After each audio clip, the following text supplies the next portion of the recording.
What's up, guys? It is Modern Craftsman Monday.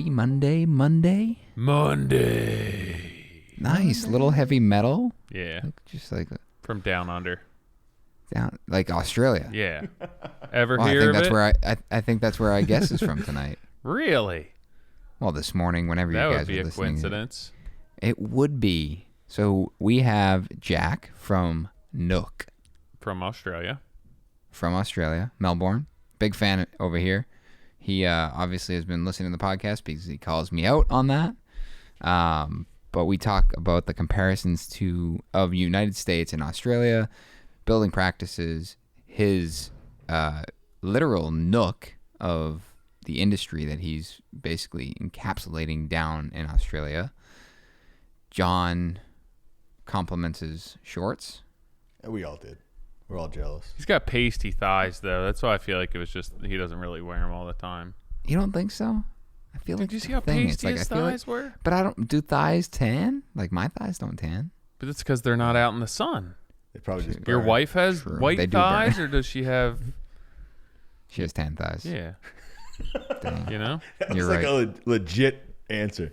Yeah, she does. I was like, oh yeah, okay. Yeah, and then there's a couple here. Heard it here first throughout the podcast, including the very end. Tyler drops one, but you'll have to stick around to the very end of that. It's a long one, guys. Enjoy. This podcast is brought to you by Duration Moulding and Millwork. The folks at Duration proudly Check. welcome their... Sorry. I didn't say it All yet. right. Sorry. The folks at Duration proudly welcome their latest stocking dealer of Duration beveled siding products. Connecticut-based powerhouse Rings End, a family run with a rich history dating back to 1902, is now stocking their beveled product in its Darien, Bethel, and Niantic locations for the convenience of their customers. To learn more about polyash products, please visit their website at durationmillwork.com. And where else should they check them out, Tyler? I would probably IG. I mean, to be honest, I'm actually just jealous the fact that you really? guys, you guys, Australia has the best architecture, in my opinion. In my opinion, you know, it's crazy where it's come from. I mean, especially in Melbourne, Is that where you guys are? You know, yeah, I'm in Melbourne, and my business partner Liam. So we're actually business partnership. There's a whole we'll get into all that. But yeah, no, we're in a Melbourne based. There is a bit of, you can go left or right of the city, and it's a big city. It really branches out, and it goes down and wraps around onto a bay. But no, we're mainly in a city. We kind of concentrate on 15 suburbs that we can kind of move around any further out, and then we just start to kind of get a bit concerned about dropping into jobs in timely manners and all that kind of stuff. So I've talked to a couple people in Melbourne, and and I always comment about the architecture. It's, every architect that I follow or check in on a daily basis, whether it's social media or I get a newsletter from them, it's all in Melbourne. And it's, and I forget who it was, but they're like, yeah, we don't have any history, so everything's new. It's like, you've just nailed it. Exactly right. I guess where our bold architecture comes from, where it's a pretty artsy kind of city.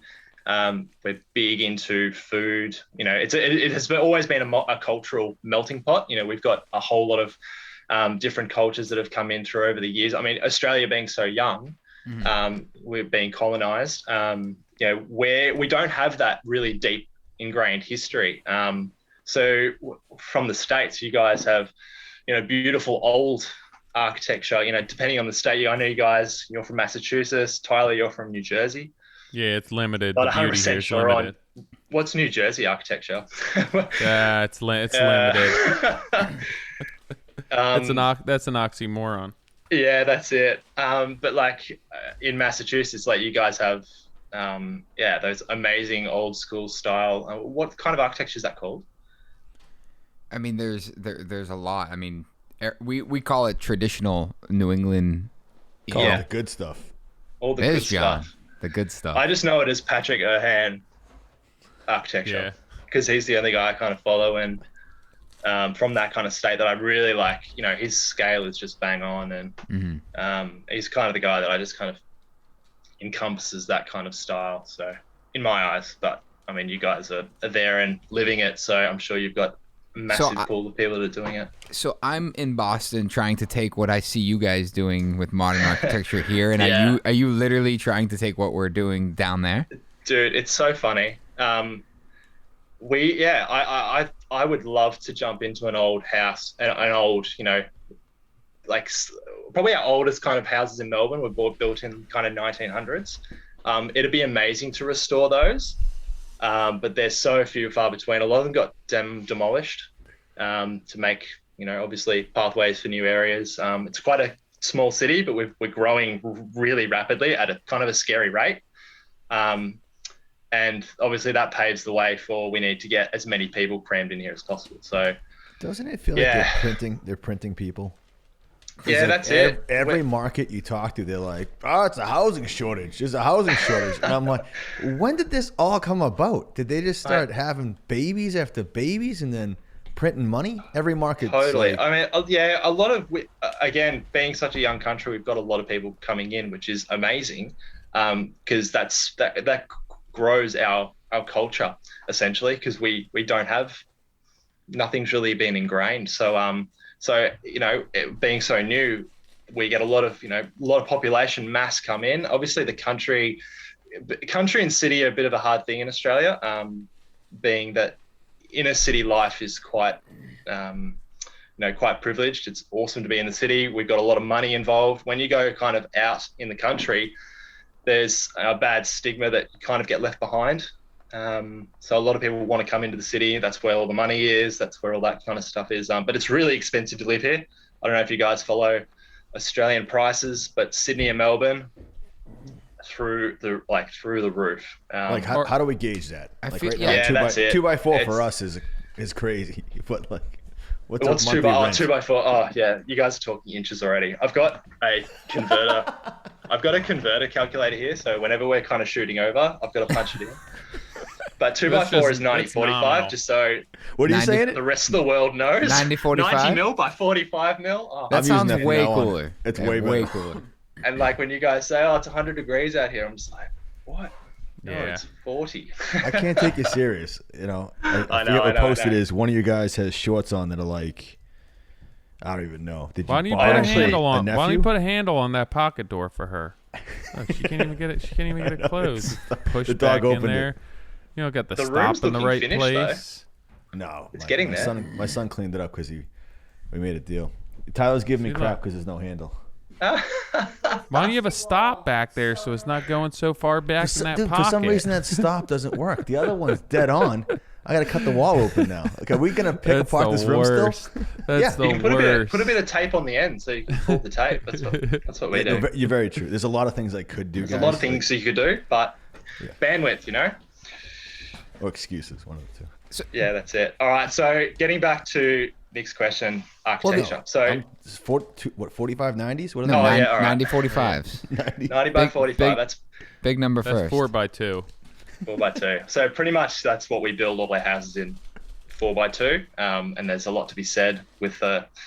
We can go into the standards of Australian building. But yeah, predominantly most of our framing is 90/45, or 2x4. So that face is amazing. I mean, it's so hard to keep up. When you guys talk inches and you're like, "Oh, it's a quarter of an inch out." I'm looking at a tape measure. I've literally got one here with inches, and I'm like, "There's 3 mil in between what you guys are talking about. Like, how do you get things so accurate with the inches?" It's blows my mind, honestly. 16ths, 30 seconds. It gives us excuses, man. Listen, I'm all for Celsius and switching to. I think the decimal system works way better. Nick, you just want to move to Australia, bro. I do. That's already been.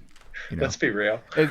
One of my guys actually pulled me aside because I had talked about it on a previous podcast, and they're like, "So are you like seriously considering moving?" I'm like, "No. I would give everyone a fair heads up. I wouldn't just like up and move."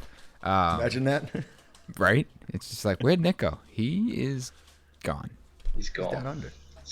Come to Australia, live a better life. We're gonna get to that. Australian architecture. I mean, totally, it's so brand new and it's so varied. You see what I know you love the idea of what Kim builds. You've been very public about that. That kind of real full-on modernist, really tall ceilings, heaps of concrete, everything's super square. Where, I personally, I would love to jump into the Massachusetts market and do something amazing. Do an old kind of what do they call, like the New York style, Hampton style homes. They're done here, but they're done terribly. So volume builders that offer you a Hampton style home, and you look at it compared to a proper Hampton style home, it's just rubbish. So I want to talk about the McKim thing, because I didn't realize you were from Melbourne originally. No way. Hey, I've lost audio. You've lost audio? Can you hear us? I can hear him. I thought I had energy. Dude, it's 9:30 in the morning. Yeah, it's 9:30. Sorry. You good? I do not know what happened there. Yeah, I've got everything. Right. Sorry. So I do want to dig into the McKim thing. So my understanding, first off, I know that's not what he always built, because I actually happened to catch. He was on. I think he built his personal home on the Grand Design Show. Yeah. And it showcased a lot of the projects he was working on as a builder, and they weren't really these modern homes that he builds now. And I assume that he's built this reputation for building these massive square, concrete-driven, really modern homes, but that's not where it came from. And I guess my question is Melbourne shifting towards a lot more of that, or are those really those specialty, handful of homes that are around that aesthetic? Sure. No, I wouldn't say that's where Melbourne's moving.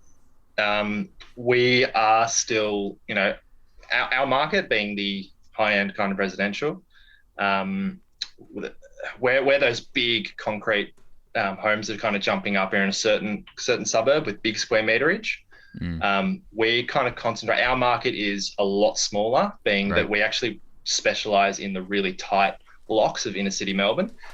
You can go kind of east of the city and you're finding those big blocks where McKim is based. He's mainly based in those eastern suburbs, where there's big money, big blocks, and a big demand for that, So, but I certainly wouldn't say that's not Australian architecture as a whole. I mean, it's such a varied sliding scale. That's what's so good about our industry and our market here. Well, I think it grabs different architecture from all around the world, and it's just a melting pot of great ideas. And to speak to like the smaller, what you say you focus on, the local project does a really good job about capturing architecture there. And I think that, based on what I see on your feed and your website, that's, it jives a lot more with my understanding of what you guys build. And you talk about, you guys are relatively new and you would love to be in these old homes, but that's what I see in a lot of what that publication showcases is these homes that are, otherwise small cottages, and, they're renovated. So when you walk in, it's literally like you walk into a completely different house. It's this like quaint little cottage on the facade, and you walk in and you feel like you're in this swanky, 65th floor penthouse in New York City, contemporary interior. Yeah, and it's a bit of totally. To walk through, it's almost like a portal when you open that old heritage door, right? And you jump into 4-meter ceilings and all square set and P50 everywhere. P50s are shadow lines. I'm not sure if you guys do that. And it's a completely different. And sometimes, there's different architects that want to preserve that part of the house. Usually they're 2 to 3 bedrooms at the front with a hallway running down the end, and then past that hallway is where you extend. And where you jump up to your first floor, and that's also because of planning as well. Being a heritage, if you've got a heritage overlay, you can't just demo and do what you want. There's still a lot of guidelines and restrictions on that in Melbourne, so which is great. I think we should be restoring and keeping that heritage.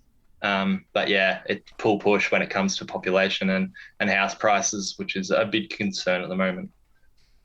How so? Gone are the days of being 30 years old and being able to afford a home within a kind of 30K perimeter of Melbourne. And we're talking if you've got 2 working, a couple that work, $70,000, $80,000 pay packages still won't get you a mortgage in Melbourne. 3-bedroom home, 15K out of the city, still going for 1.1, and I walked it the other day for a friend. It's sturdy, but it's been sitting there since the 70s. For a friend. Sorry, I did air quotes. So what size house is that again? Square feet, meters. Tell me the square meters, because that's $1.4 million. Yeah. 1.1. So that was a 3-bedroom small house. I would say that was probably 200 square meters. 2,600 square feet. 2,800 square feet. 22. Get it? 2152. I was guessing. Oh, you did well. I mean, that's expensive. It's really expensive. Yeah, it's expensive, right? Yeah. I mean, in a city like you're in Boston, is that comparable? In Boston, yeah. Let's say Metro West. Metro West, you're doing a 4-bedroom that's 3,600 square feet on 2 floors. I know you guys are doing slabs, so we also have a finished basement. So when you're all said and done, finished space for heated space, you're probably in the 4,800 square feet, 5,000 square foot range, and that's going to sell for $2.3 million. Yep. So in Boston, that's American. That works out to like $650 a square foot, which you would be living in the city, and that's what you're going to be paying roughly a square foot, and up, depending on the neighborhood. Yeah, totally. I mean, and it's very trendy now to put basements in these small homes in a city as well. People are justifying that price because they're getting square meterage out of it. So a nightmare to do, because you've got 2 townhouses either side that have the old bluestone footings, which they go down 300 mil. What's that, a foot? They go down a foot, and it's like, and you've got to, you're taking responsibility to underpin that home that's been there for 100 years, and you want to go down 2.4 for a basement. Like, there's a lot of everyone that's driving right now listening to this is thanking you for doing all these calculations. Yes. Because they're like, someone write that down. Because I do it in my head when I listen to you guys. I'm like, how much is that? When you guys talk square meterage in price, I was listening to Patterson the other day, re-listening. And he was talking about his rates that he hits on his square footage. And I was like, God, how much is that in square meters? Because I just can't get a handle on that. So. I think he was 6 to 1,200. I mean, that's huge. When I did the conversion, I fell over.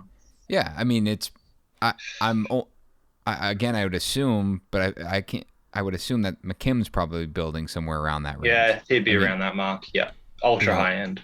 Right, and it's and that's why I've been wanting to get Nick on the podcast, because I want to talk about his I don't know why the multifamily why he wouldn't side. Want to come on. Yeah, have you spoken to him? I've spoken. Whoever runs a social media account said he would do it. It's just a matter of getting him scheduled. But got to run your own social media. What's that? Come on, you got to run every builder should just run their own stuff. I just don't like the whole farming. But then like Patterson doesn't, and you're like, all right, I'll give it. I get it. True.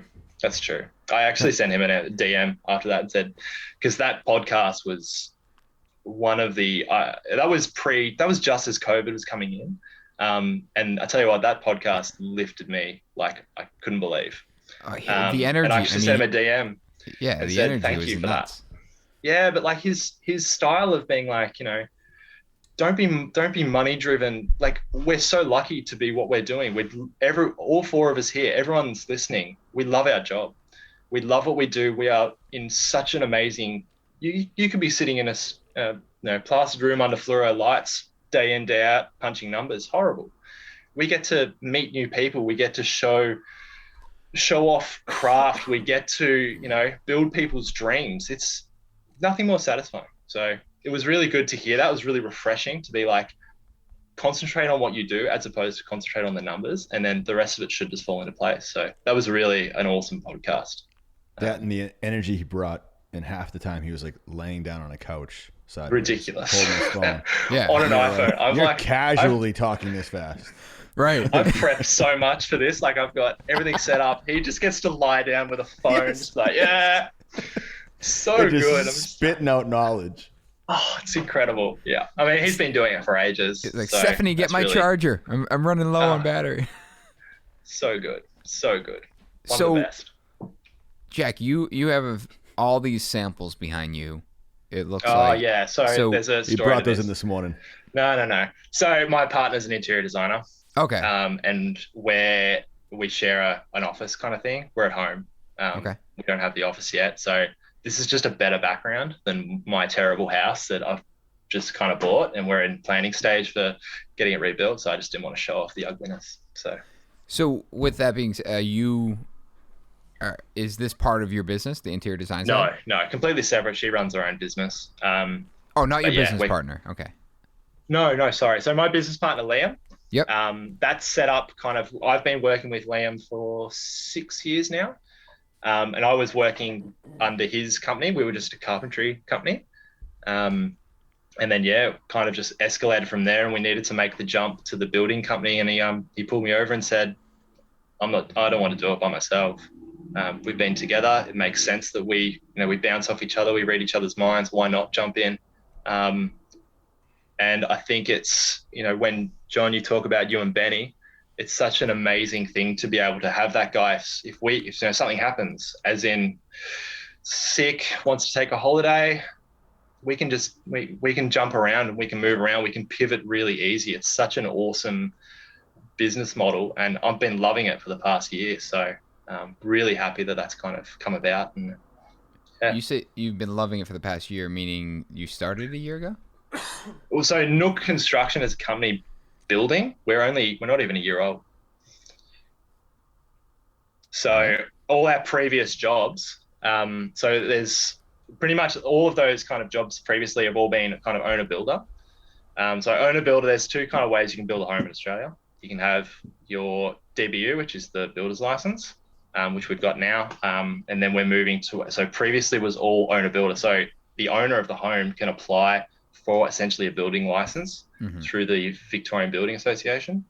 And then there's a whole lot of insurances and stuff like that. But yeah, you can contract as an owner people to build your home. And that's pretty much all those large homes that we've done previously. So, but yeah, we take all of that warranty on. So yeah, essentially they're just our builds. But yeah, they've taken on that liability essentially, that the owner. So previously, what's the benefit for doing that? Is it less expensive for them? Well, I guess, you don't have to pay a builder's margin essentially. So we built those homes with project management and carpentry, but we didn't take a margin on those homes. And that was a really good way for us to learn. Instead of jumping into the building world with a license and making bad mistakes and all that kind of stuff, we got to kind of learn the process and all that kind of stuff through that route, which was an amazing way to set up our portfolio as well. So yeah, and one typical? Of those homes, super typical in Australia. Is it typical that those are going to be like lower grade builds that the people are kind of looking to save a little bit of money on? And depends on how you run it. I mean, that the owner can do all the project management, which is super risky, obviously. Because they won't have the experience. But if they bring on a team that also has project management involved, pretty much just builders essentially. And it's super common in Australia. So yeah. So that's what you guys were Sorry, go ahead, Tyler. So the advantage of now having your builder's license is that you don't have to have a homeowner, basically. Yeah, correct. Okay. And does that kind of, so for me, I'm looking at that. Like for us in New Jersey, technically I could have customers pull permits that they're overseeing that entire project, and legally you can do everything: plumbing, electrical. Yeah, but they all have to have all the trades have to have licenses, and also you still have to run through the inspection process that Australia has.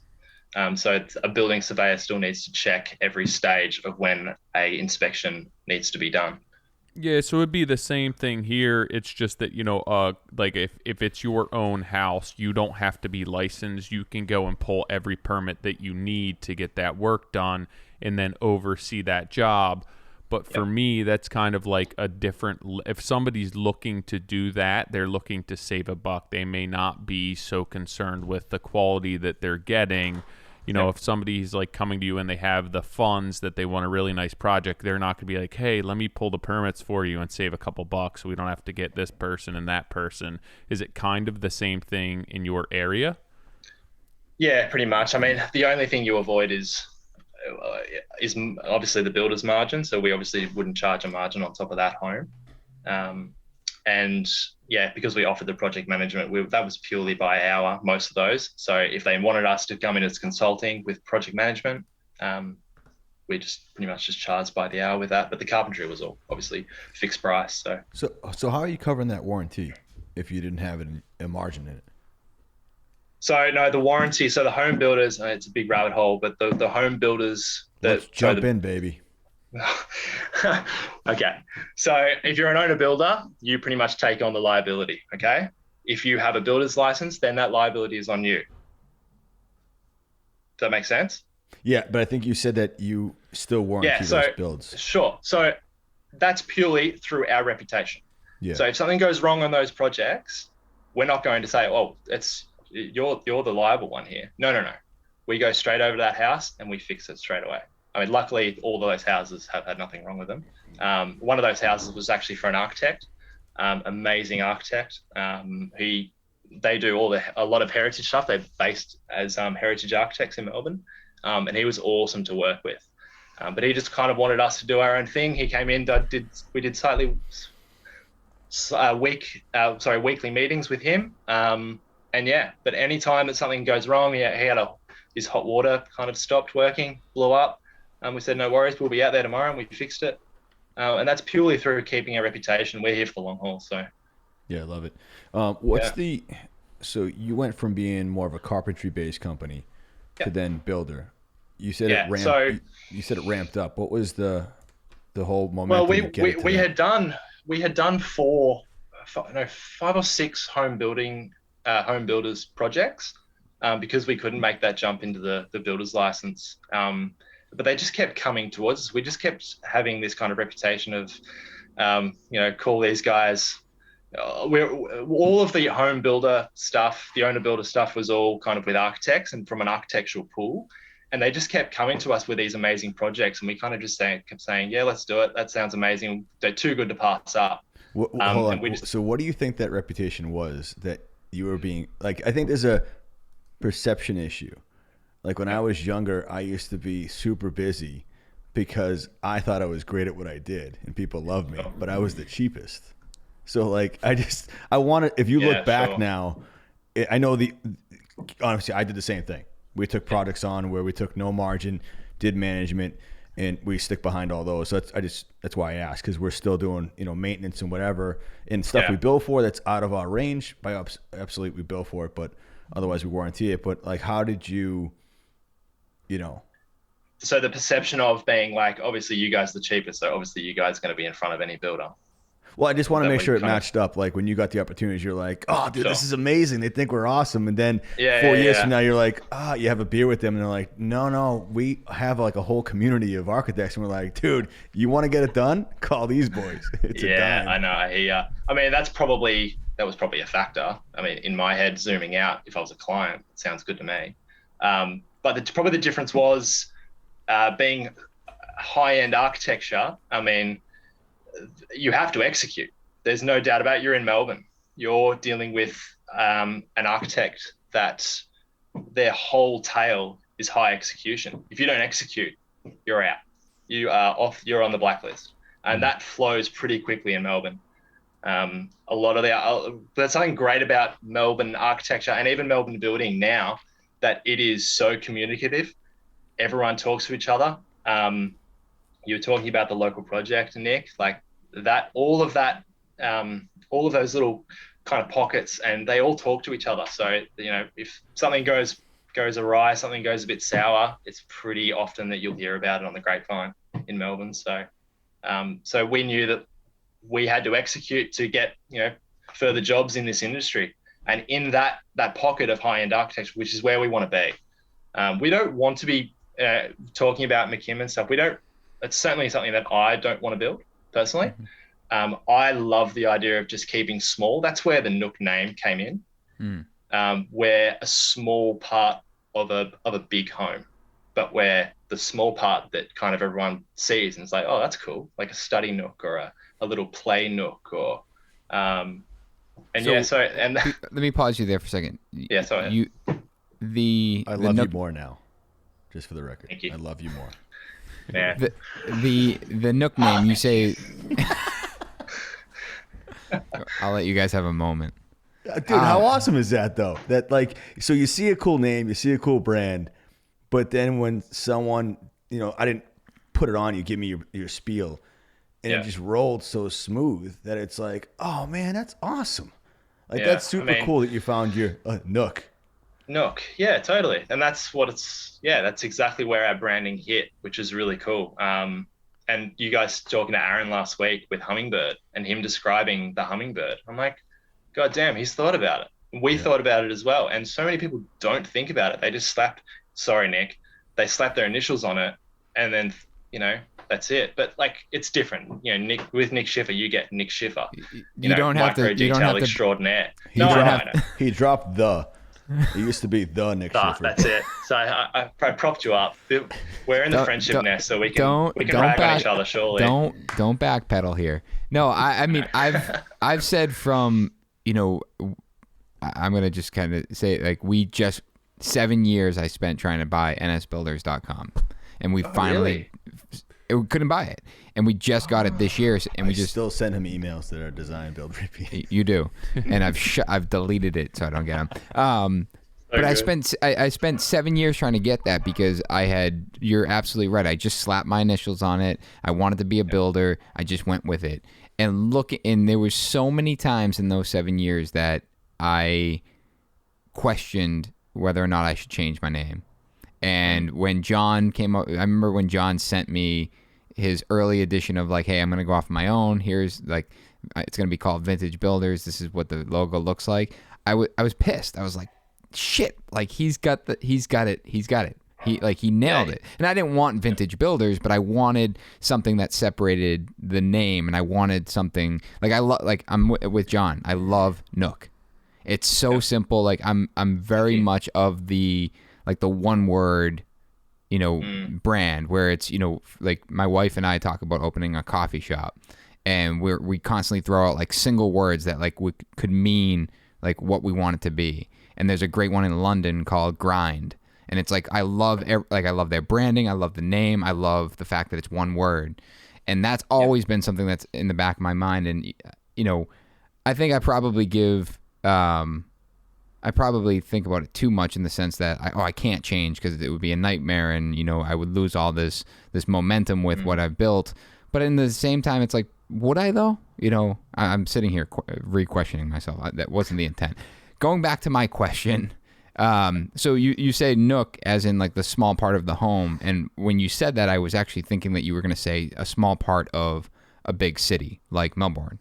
So and my question there is, are you looking to touch small, like just a portion of a home, meaning like just a renovation or a remodel, or are you looking to, build, an entire home or do an entire home renovation? Is Nook really defining that scope of work that you're looking to attract? Yeah, I hear. No, it's a simple answer. The idea of the Nook, like we'll be a nook of a street, so we'll be that really unique house on the end of a beautiful street in a nice suburb of Melbourne, and then we'll just kind of. I don't want to be voluminous. I don't want my signs all in one street. I think it's great if we can kind of plop around, build little things in every corner of Melbourne, and just kind of see a truck here and there blow by with I've just got our logo on it.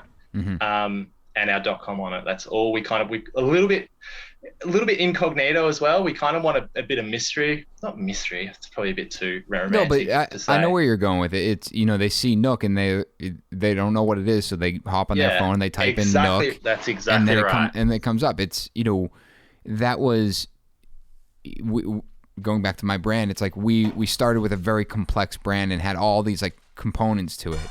And each and every year we've let go of another component. Last year we let go of design, build, repeat, and it's been slowly dwindled down to just NS Builders because I'm trying to get to that one line, brand awareness off one line. And same thing with our trucks. Like our vans are completely lettered. Our trucks are super simple now, and all our vans are being re-lettered to same thing, just our NS builders, because it's clean. And John's making the pivot. By the sounds of it, he's doing the small stuff as well. You're simplifying vintage builders a little bit. Is that correct? I don't know. It's tough. At the same time, I want to be able to. I love building those compounds for clients. Yeah. But what I love about Nook is that you can build amazing spaces, but they have to feel cozy. And that's the true trick. Anyone can build volume. It's like building a box. But if you want personality, soul, and something that like hugs you when you get into it, meaning the scale, like to what Tyler talks about all the time, is like the scale. How's everything? Proportions. How's it all work? You can walk into a room and know things are wrong, or walk by a house and go, it's so wrong, and it's so easy to screw up, but it's so very hard to get it all right. Some people get portions of it right, and that's why I love Nook, because it's like I love when people go through our houses and go, there's something just so calming about it, and I love these little destinations that you create, and that's what you try and do. But I don't know. I mean, we're doing small stuff and we're doing big stuff. It really, when clients ask us like, is this project right for you? It's like, if it's going to really change their life and it makes sense, then if we need to make the budget work, we will. They're not always going to be, open checkbooks. And that's what I think keeps us on our toes. We accept that challenge. Yeah, absolutely. For sure. And I think from a scale point of view, it's funny, like a lot of stuff that you guys have been talking about recently with scaling business and stuff, I've kind of forced Nook to stay small. Like, it's not going to ever be a gargantuan building company. What's small to you? Let's just set up the whole. Great question. So, yeah, it's a great question. Small. I mean, what's a small building company? I think it was really brought to my attention when I had a client meeting last week, and I'm getting pretty good at just asking flat out questions with clients now. And I just said, why us? Why out of everyone that you found us on Instagram, there's hundreds of builders on Instagram in Melbourne that are doing amazing stuff. Why come to us? And so I like the idea of, I'm getting you, like the builder, coming through. You're building it. You're doing the whole thing. I'm meeting with you. I'm not meeting with a site manager. I'm meeting the small business owner that's walking through everything from putting the first shovel into the ground all the way to helping me move my couch in the living room. So, and that would really resonated with me, being that that should be what my company, or what our company should encompass moving forward. So yeah, I mean, it was a big light bulb moment. Is that sustainable? Is it sustainable? Well, it allows me to pivot easily, as in, if I don't grow to huge amounts, I'm not worried about where the next I don't have to be taking in 3 jobs every month to keep things sustainable. Keeping it small kind of allows a little bit of flexibility, especially with that's been highlighted through COVID.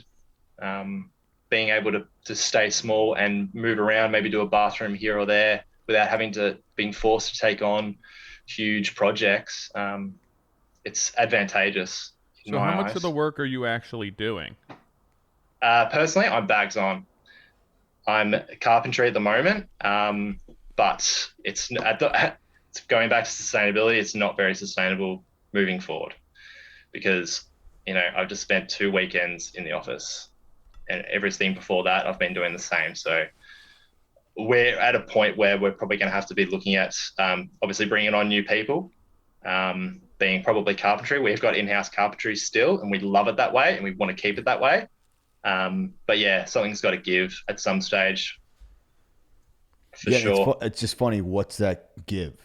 I think with growing companies, that's the struggle, is that, the right opportunities are coming, opportunities that can shape the next 10 years of your business. And it's like, how do you do this? How? Well, I think that the natural transition is to take the bags off. I love Tyler's kind of business model as well, how he's got bags on and he's in the trenches with all these guys while also running that small company. I love that. And I respect that so much, being that I know that grind, and that's where I'm at right now. I find myself, I'm at level with Tyler as far as workload goes. But we are making a natural progression to grow a little bit more. And I'm navigating where that transition has to come from. In my head, it's naturally bags. I'm doing more office hours now than I would when we were a carpentry team, even when we were doing the owner builder stuff. So I think that's the next step, bringing on some more management in the field as far as carpentry goes, guys that I can trust. And that's a massive thing. It's a trigger word. Yeah, it is a trigger word. It's tough. There's a big skill shortage in Melbourne as well that we can discuss. It's getting harder to find really good carpenters, and all the good carpenters are moving into building. Dude, I'll give you the tip right now. It's just dummy down the details. Okay, you don't need to find better people. Just build shittier stuff. Oh, of course. I mean, that's what the majority of the industry is doing right now. Right. Yeah, sure. I'm breaking it on this podcast. I mean, I can't do that. I know. It would kill me. Yeah, it wasn't real advice. It was, no, I know. It was just breaking news. Yeah, totally. So obviously this is our market. We need to stay in this market, and we need to find out how we stay in this market while we move forward and grow. So it leads me to a great question. Like I used to draw a lot of our stuff, and I can delegate, or I can, like, we don't do a lot of pre-construction. I'm not going to go down that road again, but I've just been feeding that to a designer, and then they sign a contract and then kick it back to me.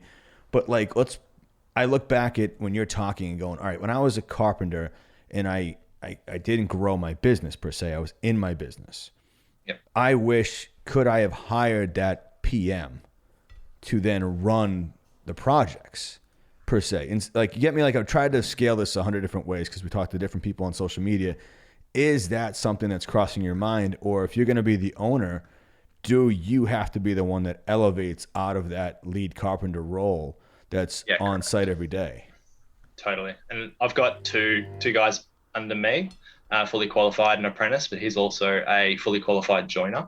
And they're both showing amazing leadership skills. They are really taking on those micro details that I've been instilling onto them, been pushing with them. So they're naturally moving into that role, which is amazing. And then as we bring in new guys, being apprentices, I know the apprenticeship schemes in Canada. I don't think you guys have apprentices in America at all. Yeah. But that's where that starts. It's on-site learning for 4 years in Australia. And then we get to mold that apprentice into a Nook apprentice as opposed to just a carpenter. And is that supplemented or paid? Yeah. This year, the government are doing 50% wage subsidies, which is huge. Wow. Because there is this skill shortage. So they're shoving a whole lot of money into the industry to get to grow apprenticeships and get people, back into the trades. Wow. Because there is, obviously we're booming as well, but there is still a shortage, and there is an exit. There is 100% people that aren't finishing apprenticeships, whether that be living standards, how expensive it is to live. What's the wording there? Forgotten. It's tough to be, especially in a young apprentice, obviously because you're learning while you're working. So you don't strike a high wage when you're young, but being a mature age apprentice, they get paid quite well. And in Australia, there's a minimum wage is quite good, but there's still a big gulf between living standard and income. So who sets that? So you said 50%. Who sets that wage? Like, can you say, hey, my apprentice is 30, and then you're throwing numbers out there and you're skimming the top? No, so it's called an award wage. So award wage. So a third year apprentice who's 25 years old must be paid this, and 50% of that gets subsidized. Yeah, no, it's a great way to bring people in, because where it was previously, it was almost more cost effective to bring in fully qualified subcontractors, pay them the 40 an hour. There's less risk. There's less risk, exactly right. They're not breaking tools. They're not crashing trucks. They bring all their own tools. They've got all their own insurances. He went to crash all a of that truck. stuff. I was thinking, take it serious. Yeah. Someone must have crashed the truck. Well, surely that's happened. Sucks when that would be employees very crash stressful. trucks. Yeah, that's it. I've heard of it recently before. That's why it came into my head. There's a lot less liability involved, but when you're 50% wage subsidy, that's great. So now apprenticeships have kicked back up again. It's amazing how such a small little incentive like that can revive. That's pretty major.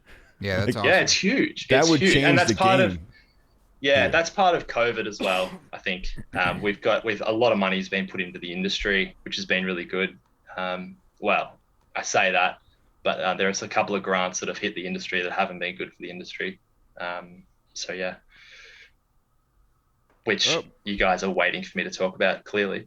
No, as far as scaling goes, I was like, how can I too, use grunt more? I was just trying to, just as John was talking about scaling, and I feel like everyone's always focused on scaling and really making things more business oriented. But then I think about the past, and I think about how people used to build, and it wasn't a builder or a businessman coming in and then putting a team of subs together. It was a group of, however many men and women who were staying on a build and building from footings, foundation through finish. And I think that we have gotten away from that a lot, and now it's looking into more management, and I do think that it's tough. The quality control at that point is tough because you don't have people seeing that project through. You have these people that you're putting in place at different parts of the project who are kind of wiping their hands clean at each of those stages, and then you're trying to blend and overlap that where you look 100 years ago, 150 years ago, 200 years ago, these beautiful houses that were built by a handful of people who did everything there. And I think that it was much easier to kind of control the quality and control the finished product. And while scaling is good, and from a business perspective, maybe that gives you some financial freedom, I don't know.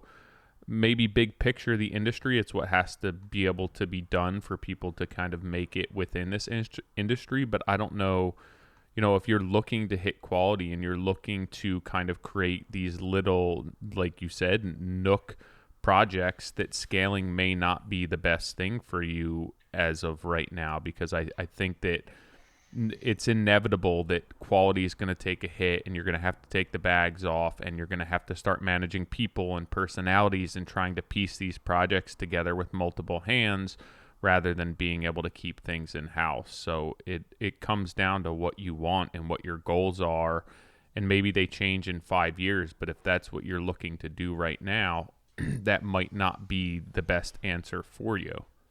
Yeah, totally. I couldn't agree more. And I think I'm more wanting to scale so I can get my weekends back. I mean, I'm not at the moment, I'm not doing sustainable stuff, which is I'm not doing the 40-hour weeks. I'm doing a lot more than that. And it's How old are you? 29. Yeah, you still got plenty. You got like 10 of time. minutes. Yeah, I know.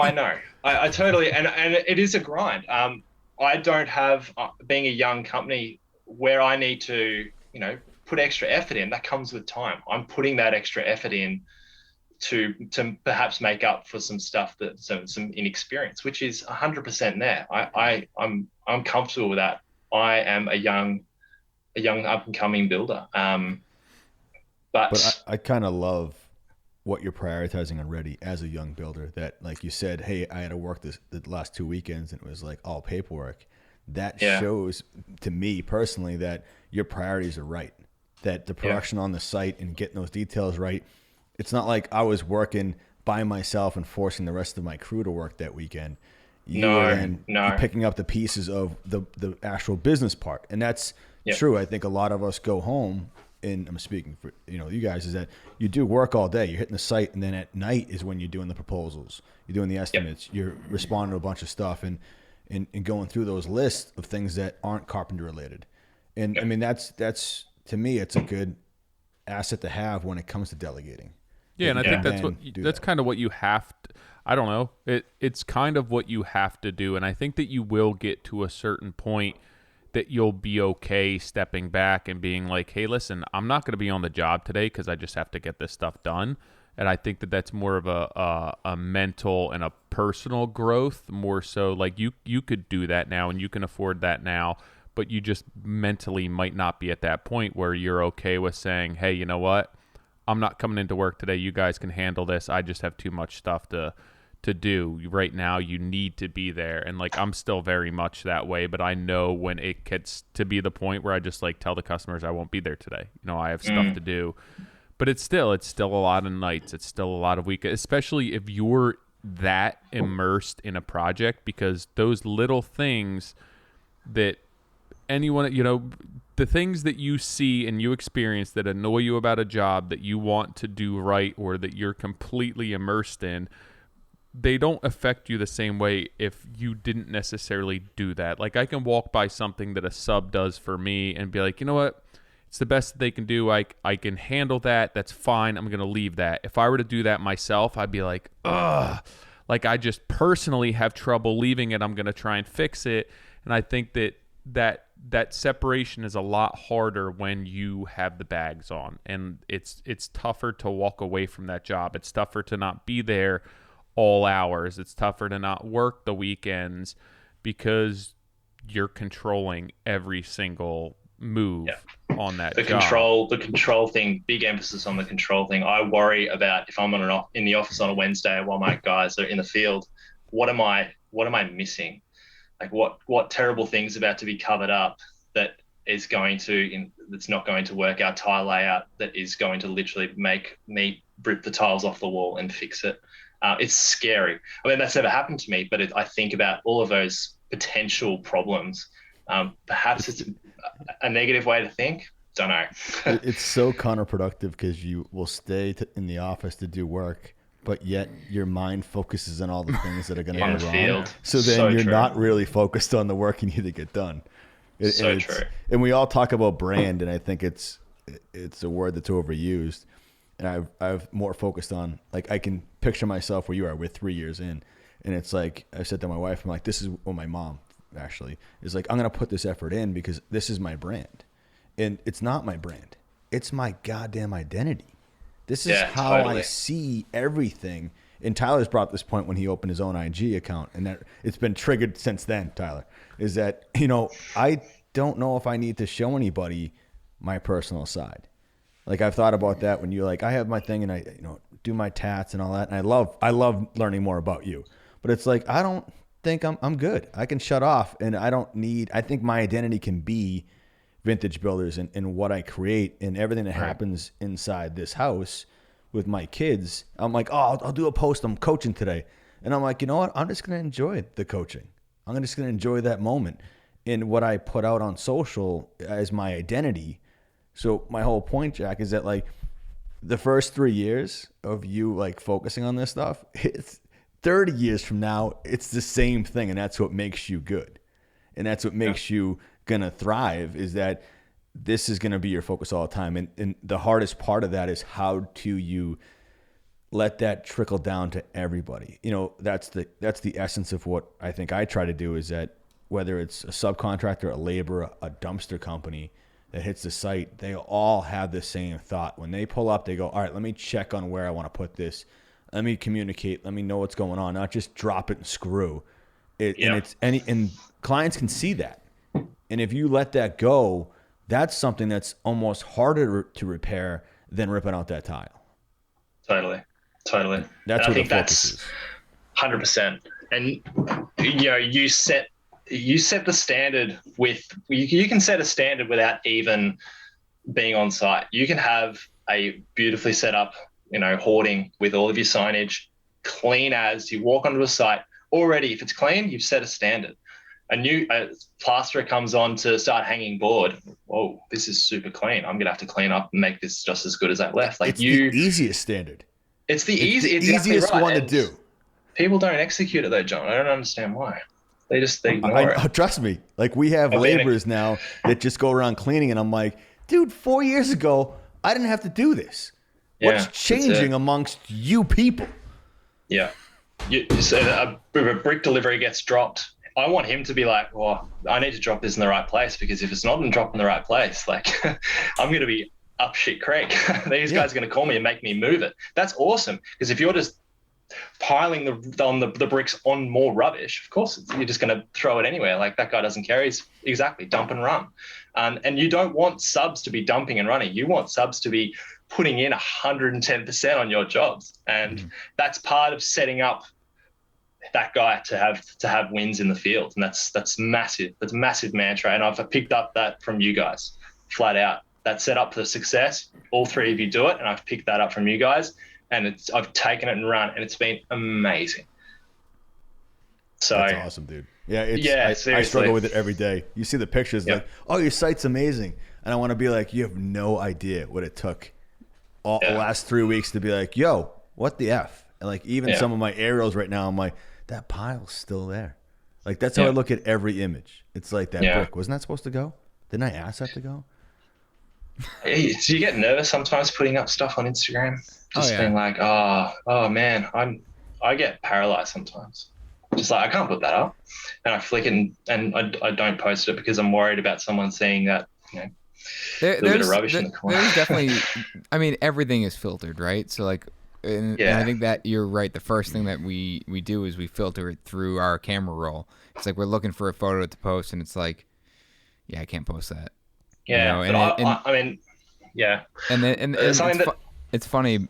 I'm not to cut you off, but I posted these putty pads for this acoustical treatment, and I watched the video. I'm like, son of a bitch, he didn't put it on right, and he like missed the spot above it, and I was like, you know what, screw it, I'll let people talk about it. You know, I just and someone was like, too bad he missed a spot. I'm like, dude, keep talking about it, just keep going.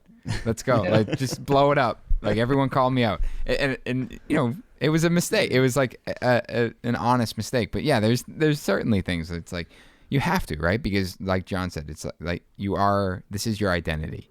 Like, I don't want my client going on there and be like, did you guys screw them all up? But it's like, no, we didn't screw them all up. He missed a spot. We went on site. We took care of it. We're good. That's the toughest part, is like someone will make a sarcastic comment that you know it's a joke, but it's yet there's client and family members that follow along that build. Right. And I have pulled down many a comment knowing it's sarcastic and I hope it's sarcastic in vain, but it's like, all right, I just can't afford to lose 2 hours explaining that. And I thought social media would be that. Yeah. Yeah. But no, it is, paralyzing is a great word. I get paralyzed on many a day thinking about things that relentlessly go through my head. And paralyzed is a great word, because I thought about it the other day and I was just like, God, I'm doing it again. And I find myself when I want to get 5 things done, when I set aside, like, all right, when I get to this site, I'm going to sit down, bang. I have a desk at like every job, you know, and I'm like, all right, I'm going to sit down, bang this out. And then something catches my eye on the way in, whether I pull in the wrong way or whatever. And now I'm like, all right, write down those 5 things. And then let's address that. Or I'll find myself on one of my jobs. I usually put my desk near a window so I can see who's coming and going and see everything else. I will sit there like from like this, like, I don't know, guard shack in the sky. And I will sit there and just text the people that are involved and be like, yo, grab this. Yes, exactly. I'm just sitting there. I'm like, I could go and get up and go do this, but then I won't get these 5 things done that I had promised said client or whatever. So I'm mixing what you're doing on the weekend just because that's something I can't. I've done it. I still do it. I'm not going to deny it that I don't. But if I can't, like this past weekend, I was like, I deserved Saturday. I deserved it. So I told myself all Saturday, I'm like, you deserve this. This is on you. You get to have it being at home or whatever it is. But that got me through not going to a job site, you know. But like that's what I have to do sometimes, is just text people to make sure I don't, because otherwise I'm paralyzed to a point where, All right, now you've got nothing done. And that's what kills me. It's like, all right, when do you make that up? Right. Yep. It's Wednesday. Thursday's the worst day ever because you're like, you're not making anything up. Week's gone, bro. Like, give it up. You're just lying to yourself. Yeah.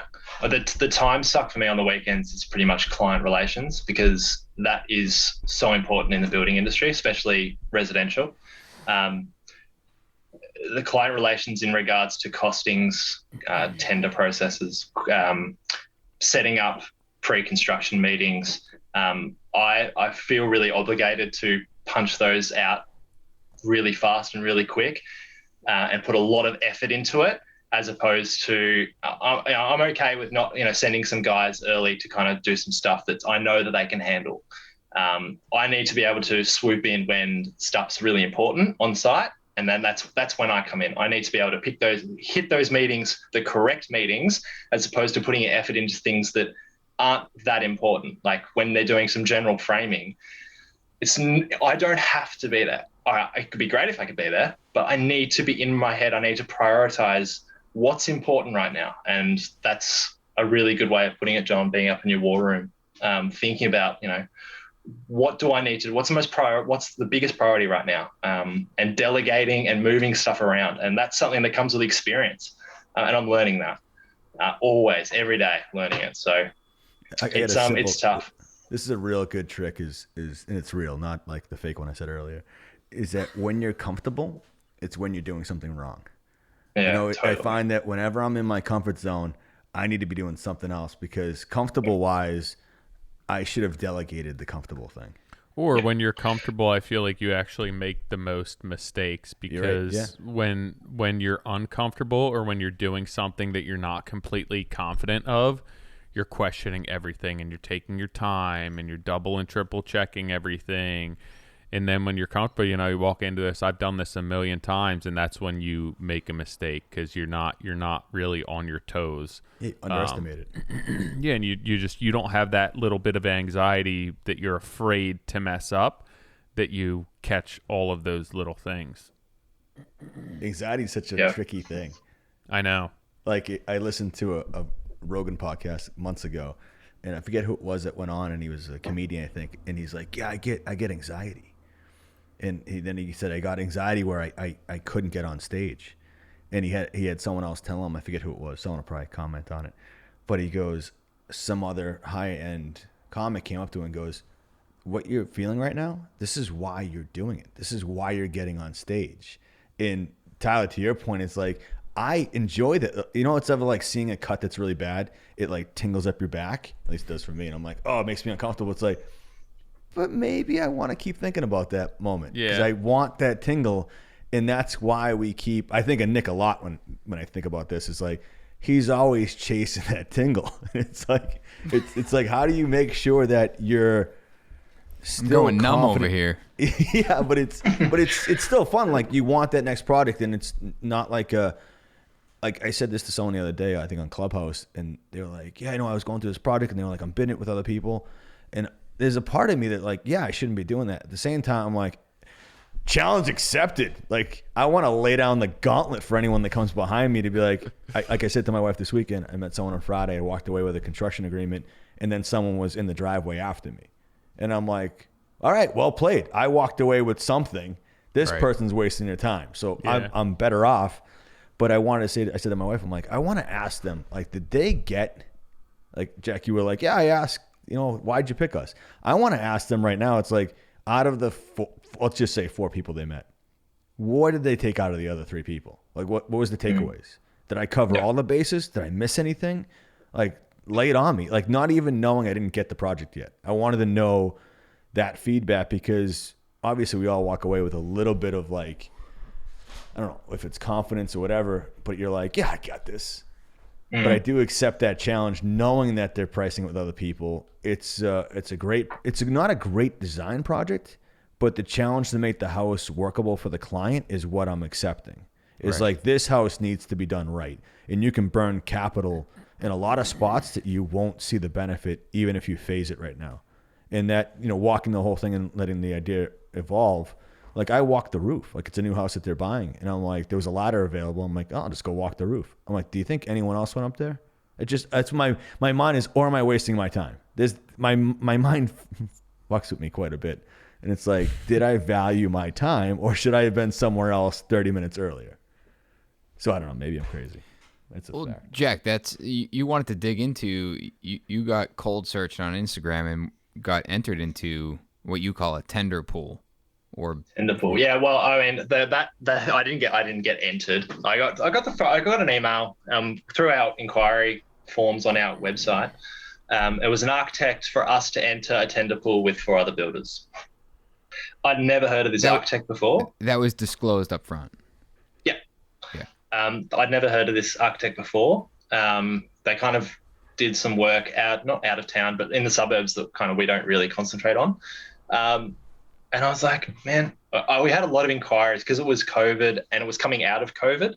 Melbourne had a massive lockdown. We weren't allowed to actually go walk sites. We weren't allowed to meet clients. It was a really full-on, harsh lockdown.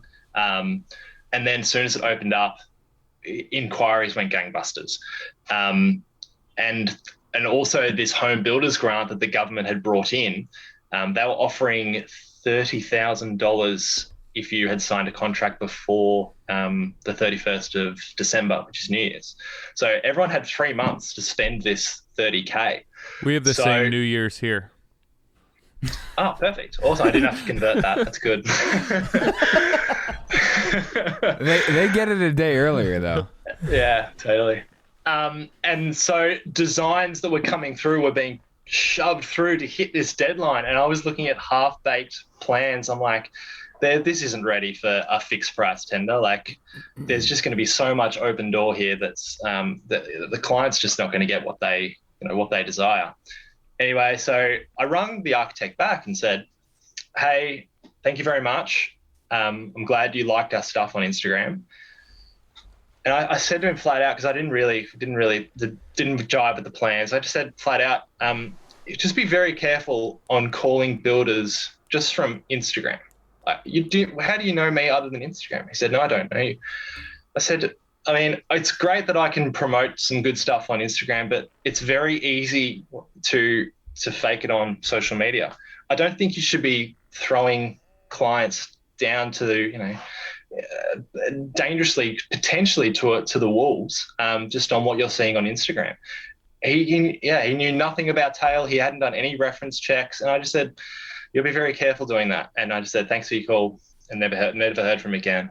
It was a kind of a bold thing to do. I was, I probably could have played it a bit differently, but I come from if I was a client and I had my architect cold calling builders, not knowing their reputation, it's just not the right way to go about things. It's a relationship. Residential building is all about trust and relationship. Trust, trigger word, but relationship 100% isn't. Relationships are built on trust, and if you're building a home, goddamn, you need a good relationship. Flat out. I think it's like a high school relationship. You can totally so easily lost the trust, where you walk down the hall and you look at someone the wrong way. You might have a girlfriend that'd be like, jealousy. It can be lost that easily. And then I know I've had a high school relationship where you're like, you chase that trust back for way too long, and you may never get it. It's the rudimentary part of it, is that like whatever you're trying to win back, it's already lost. And with clients in particular, whatever you say can be used against you. Whatever you put on paper, any of those things, like, oh yeah, this is a ballpark. When they say they're not going to hold it against you, guess what? That's the one thing they lock in on. And then you're then sucker punched into that. And then it is a crazy relationship going into it. And they're almost looking to lose your trust. We are always the bad guy in a tender pool, 100%. And the tender pool, going back to what you were saying, Nick, do you guys? It seems to be a very Australiana thing to have a tender pool. Whenever you guys talk about inquiries that you guys get, a lot of the clients are coming straight to you. Are you entering? Have you guys tender pools? Is this a thing in the States? I'm not gonna lie. When I looked at those notes, I thought he was talking about Tinder, and I'm like, "What is this?" Tinder pool. It's Tinder for projects. Swipe left. No, we do. I mean, I just had a That's a great conversation with John this week, and an architect reached out who found me on Instagram, and I spoke with him on the phone. He had this project that he thought we were a really good fit for, and has never seen our work. It was our first conversation, but he's so when you see this project, you'll understand why I reached out to you. Like, you're a great fit for what we want to do here.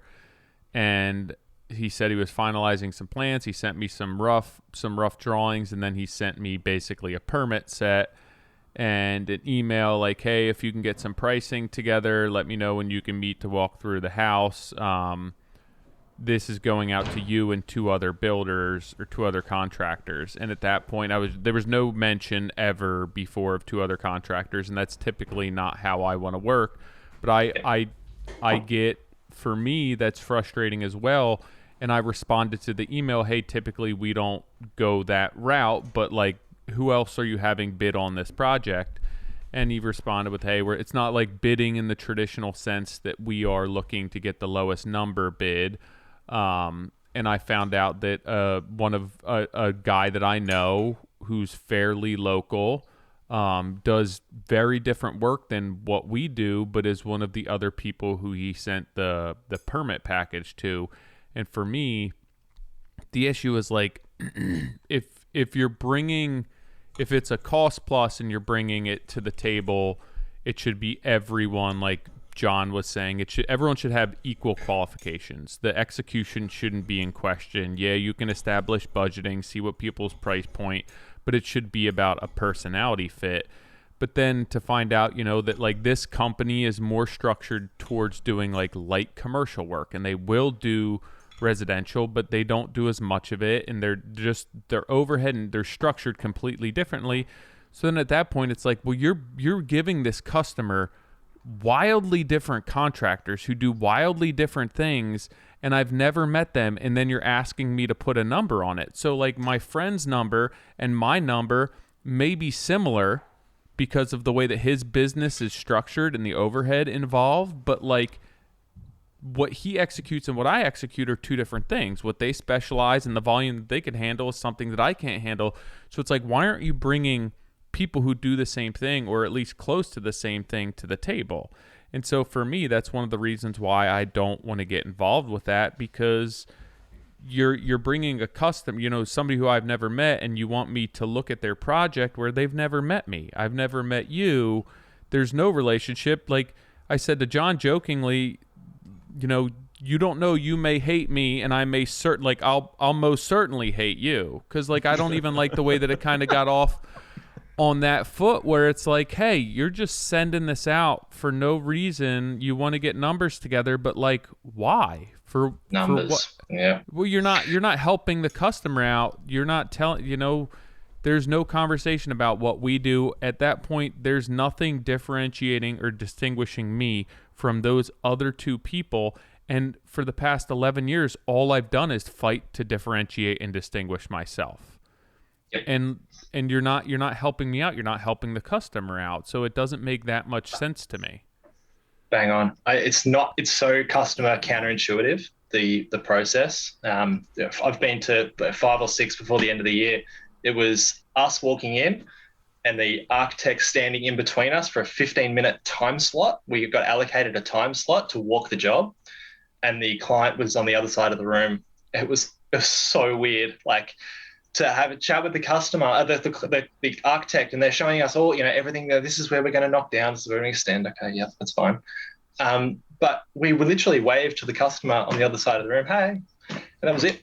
Now we go back to our office. We price $600,000 worth of work, which that's not a huge amount on a sliding scale, but on a socioeconomic sliding scale, that client, that could be all their life savings plus 30 years of debt. Like, you're playing with that on a 15-minute talk with someone. You don't even get to meet the person.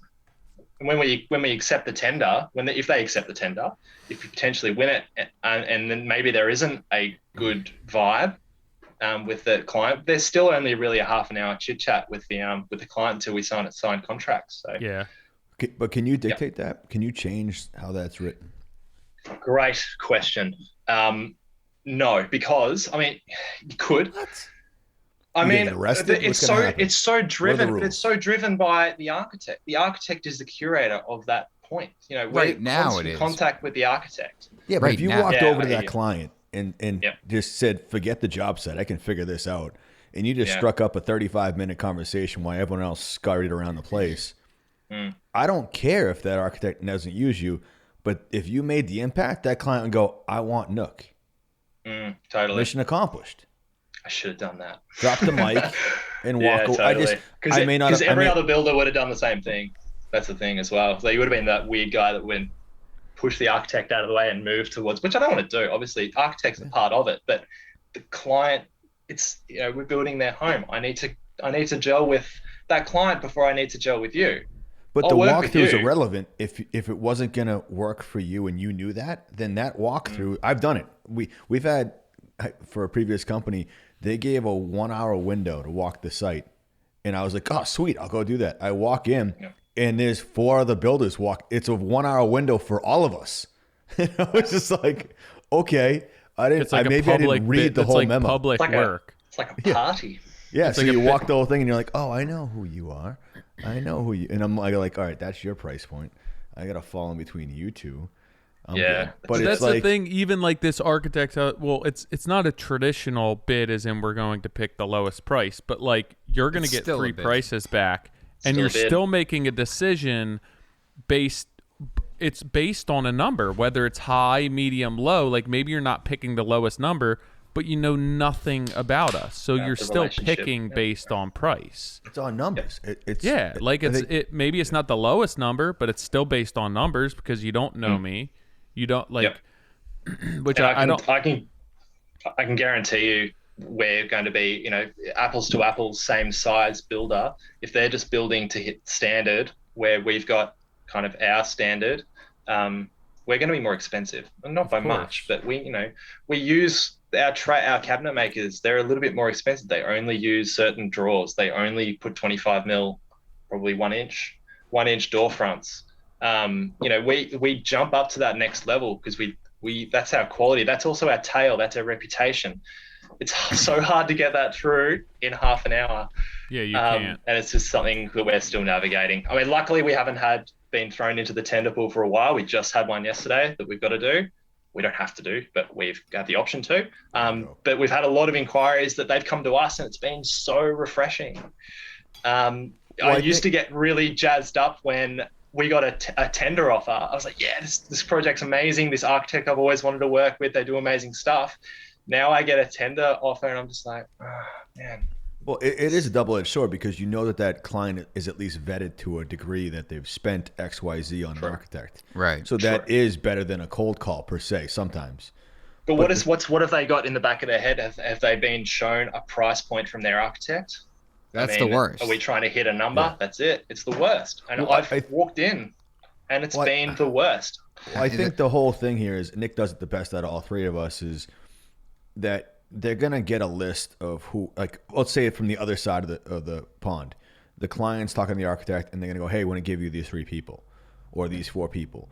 They then are going to look up so-and-so. They're going to go to the website. They're going to go whatever it is, LinkedIn, whatever they're comfortable with. Who's putting out the most content that is the most consistent with what they're trying to get across. And right off the bat, now you're planting that seed for that client to then want to meet you. I guess if the system's rigged against us, how do you put out content where then you're forcing the hand of the client to go, hey, go to the architect. I want to get in front of these people. I like them. Like we got, I've only had really 1 tender per se, and it's with the architect we had on the podcast, Hourihan. And I was like, all right, I'll go to this. I'll do the dance. I'll bid this. Yeah. And I did it all. And it's like, all right, you get a 45-minute walk with the client and you're trying to, you know, puff your chest up, but also at the same time be vulnerable so that way they know who you are. And you do all that and they're like, yeah, we love you on Instagram. We love everything. So, all right, maybe I have an edge. Maybe I got a little lean. And then it still didn't work out. The reasoning was I didn't have a relationship with the architect yet. And it's like, all right, valid. But at the same time, I was like, I did the dance. And was it worth it? And how could I have changed it? But I did put my best foot forward. Your 30 minutes is extended by whatever you put on social, is my point. Totally. Or YouTube. Yeah, I hear you. And that's why I'm trying to put some different stuff on. I'm not really, I see a lot of Melbourne builders who only put the finished fluff on. I mean, everyone's doing that. Why would I keep putting our own fluff on? That's why I'm doing something different. I'm talking about little details that are actually behind the walls as opposed to what's in front of the walls. I'm discussing why I'm putting polyurethane cork underneath my bottom plates, not let bugs and ants in. This is why I'm using this vapor permeable WRB as opposed to the standard, which is you can put whatever you want on the walls. In some cases, they don't even put goddamn wall wrap on walls. And this is where. No, I was just gonna say, and go it's ahead. funny because it is this. I think John, you just used the analogy, a double-edged sword. That switching it up and talking about everything that you put into it. It is, you're educating the client as to why you bring value to them, but and you're also people can argue that you're also educating your competitors, which is great. The rising tide raises all ships, right? I don't have a problem with that. I'm happy to do that. Yeah. But the other side is that, is it attracting clientele? Does your clientele care that you're using polyurethane caulk underneath your bottom plate, or is that just expected anyway? Like, that I'm expecting. I want to see what the final product looks like. So it is this. I agree. We do the same thing. We share the process. We're trying to be as transparent about our process. But today, for example, it's like this morning. I really didn't want to post another in progress photo or video. I wanted to post something that was finished.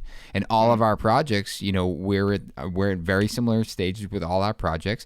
And the last time we finished a project was a couple months ago, and we posted everything. Yeah. And so it is this, it's this dance. But I think I'm not even sure if I don't know if I had a point here, but I guess just going back and forth and sharing and promoting your value, I think is important, just as important as sharing what or attracting the clientele at the end. It's tough because it can be very exhausting trying to explain yourself and what you do and why it's different. And I think, that's why I turned to Instagram in the first place, so that I could have customers kind of see and let them into our process. But it's good to get the customers who come to you, who know who you are, and it's either from a referral or they see your work initially because they understand and they get that. And it's when somebody just kind of throws your name into a handful of other names, while it's appreciated, I want customers who come to us for us, who understand what we do, and like they understand that you put the caulking under the bottom plate, and they understand what you do when you paint and all that goes into it, where I don't want to have to explain to somebody who doesn't know who we are, who hasn't even looked us up, what we do that's different, because it's very exhausting. And you've spent, I spent 11 years trying to do that.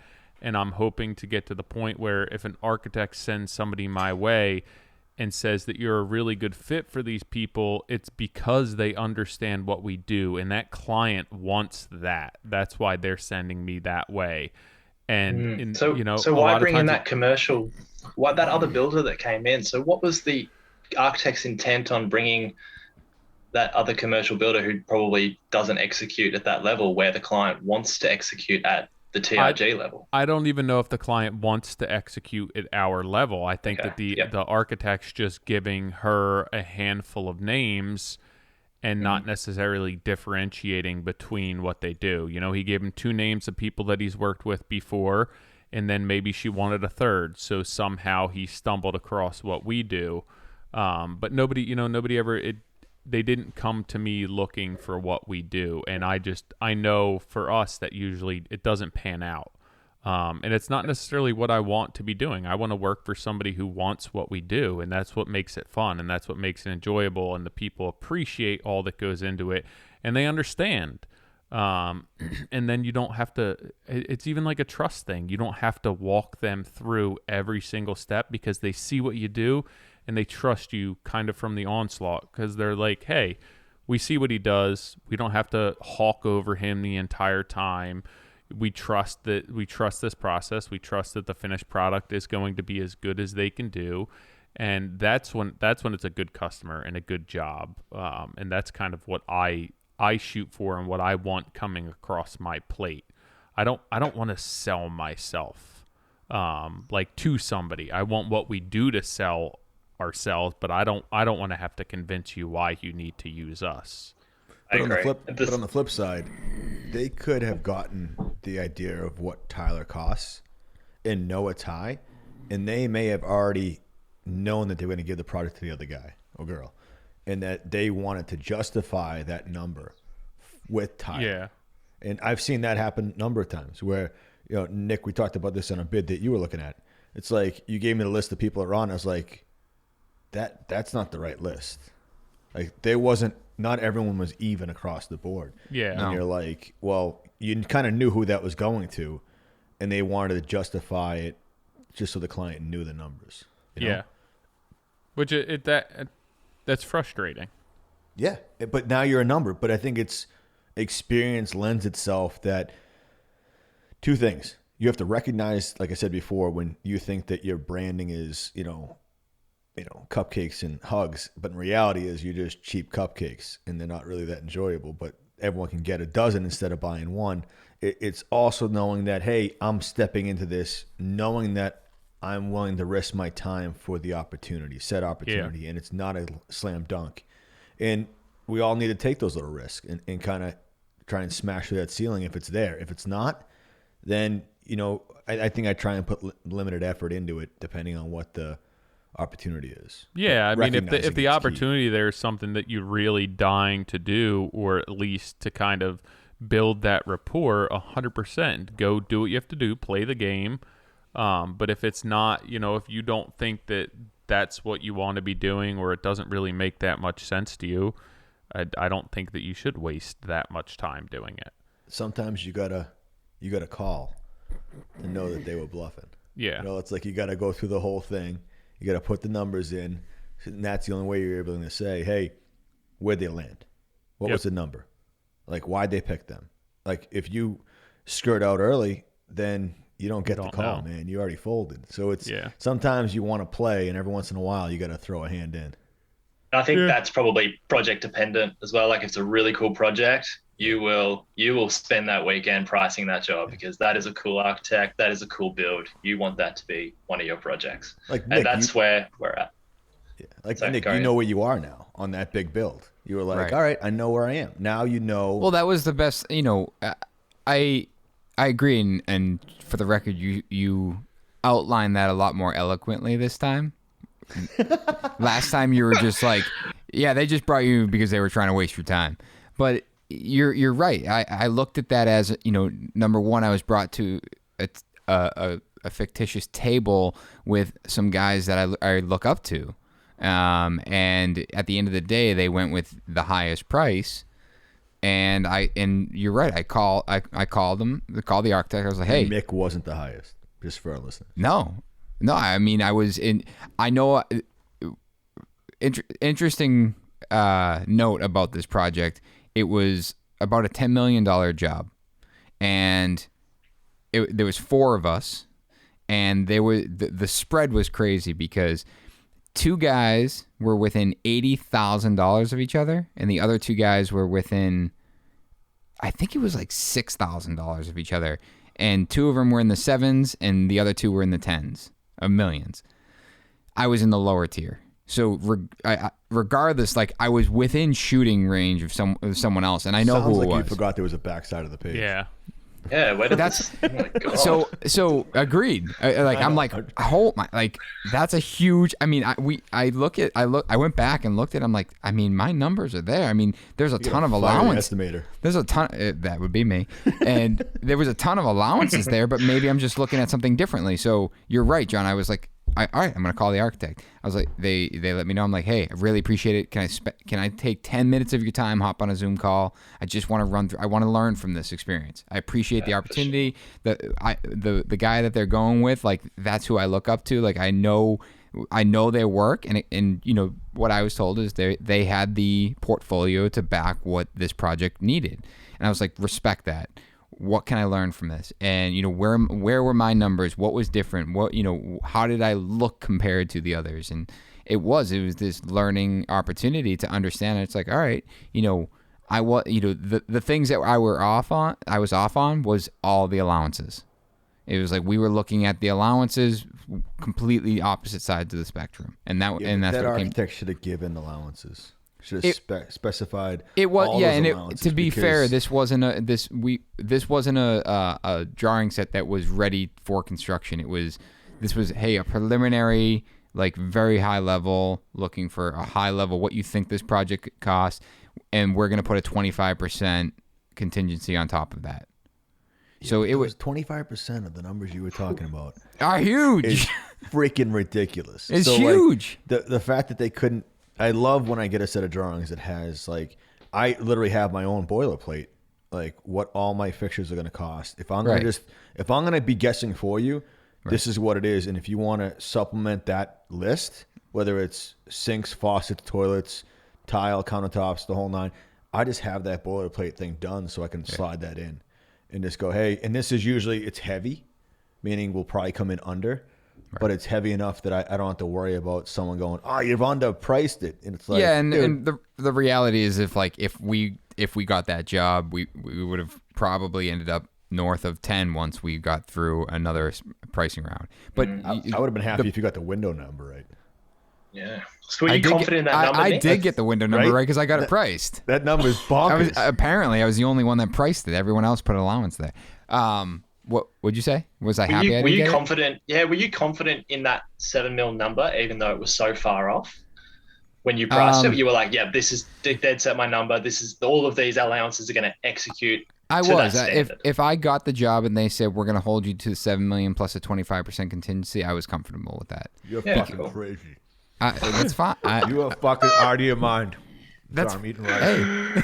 And then you had to sleep at night when you could have wrecked in another 3 mil. I know, but you it's hear yourself. Yes, I hear myself. You're fucking high. I said it back then. What's the worst that's I gonna happen? I still think you're crazy. I thought you would have learned by now. Listen, I mean, I went through it. When we priced it, we were putting multipliers on everything. And I looked at it, I went back and looked at it, and I was like, all right, like I can see how we could get to 10, but I'm comfortable with where my numbers were at with a 25% contingency that we would have absolutely been able to build what was designed in that packet. No doubt. Were they really detailed plans?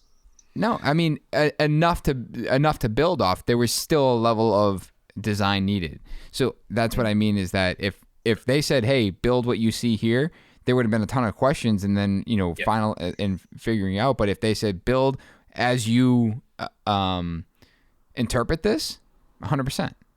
Like I wouldn't. Well, that was a good word to put in. Interpret. Out of everything you just said, the interpret part is how you covered your ass. Well played. Yeah. In Australia, would have been in the contract. Exactly. As Nick interprets. As Nick interprets. As I've interpreted this. Obviously, a lot of if you're below the $1 million mark in Australia, you must offer up a fixed fee contract. A cost plus is not legal below $1 million. There goes Aussie. Yeah, I love that Aussie. So that's why the tender process is a lot more intense because I've got to give a fixed price. I'm held to that price. And that's why we've invested a fair bit of money into takeoff and cost engineering software, which I've been really diving deep into, which has been amazing. But the amount of work that goes into it and the amount of time that I put into it, being that there is inexperience there, I make up for that with time and effort. It's again not sustainable, but I went through all of the tenders that I've done. I go through like crazy. I think that I got to a job which was 1.1. I think I tallied 75 hours into that pricing, which was all unpaid, which is fine. You got to pay to play. Mm-hmm. But I was so confident in that price because I had pulled every timber price. I'd quoted everything. I'd got my subs to quote, and I was 18% over the winning tender at 1.1. So, I mean, I'm glad that I missed it, because I mean, no one's doing that job for 18% less. I drove past it the other day and it still hadn't started. That was 4 months ago. I love doing that. I'll go out of my it's way kind of some days. satisfying. Like, Yeah. where's my GPS sent? Oh, I'm going by there. I gave up on a job last year, and I drove by. I'm like, you should be at roof, shell stage. Drove by and still the same. I'm like, you haven't even knocked it down? But the thing is, the plans are so detailed here in Australia because they're fixed price. They have to be detailed.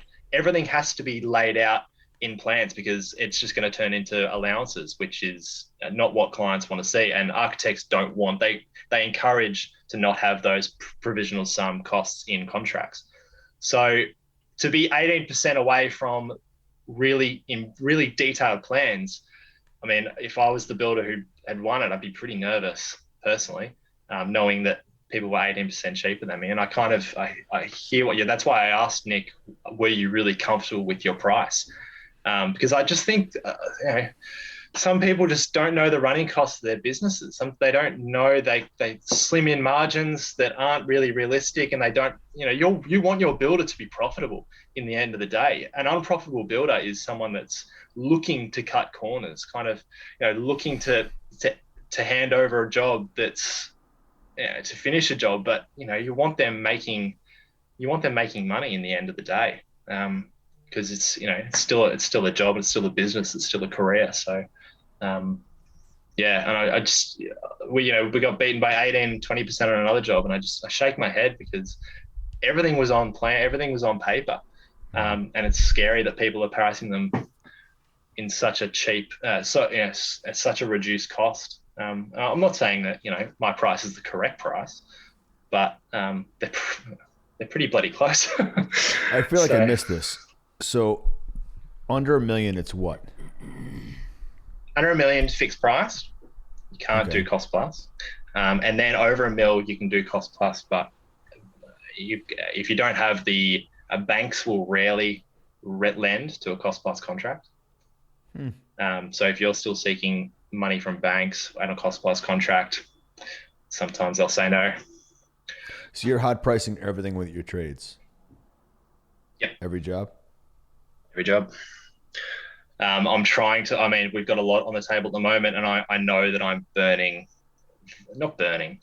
I'm exhausting my guys with tenders. That's why I had a meeting with our joiner, and I sat down with him and said, hey, open your books to me. Show me how you price jobs.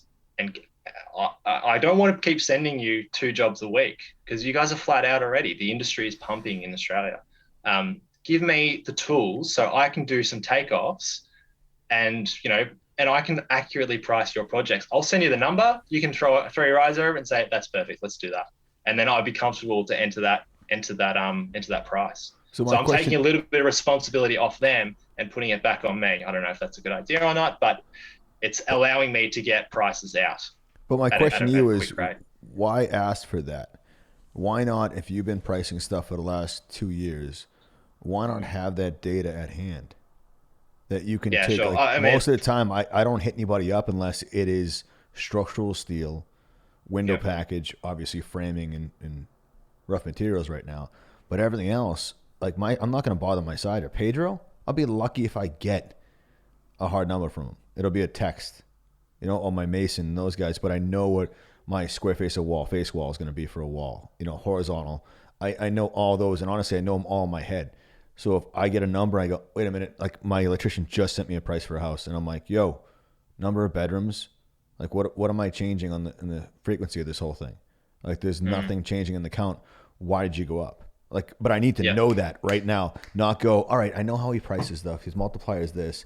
This is, I don't want any of that. I should be based on, this is me talking. I'm not advising anyone, but I want to have my own data because it's mine. I don't know how they're going to price things. I think we're still building that library. And it's jobs change. You're building a certain kind of project. Some not semi-regularly, I would say. A lot of your projects, you can do a square meterage and you can be pretty close. Yeah. So we have 3 different spreadsheets now.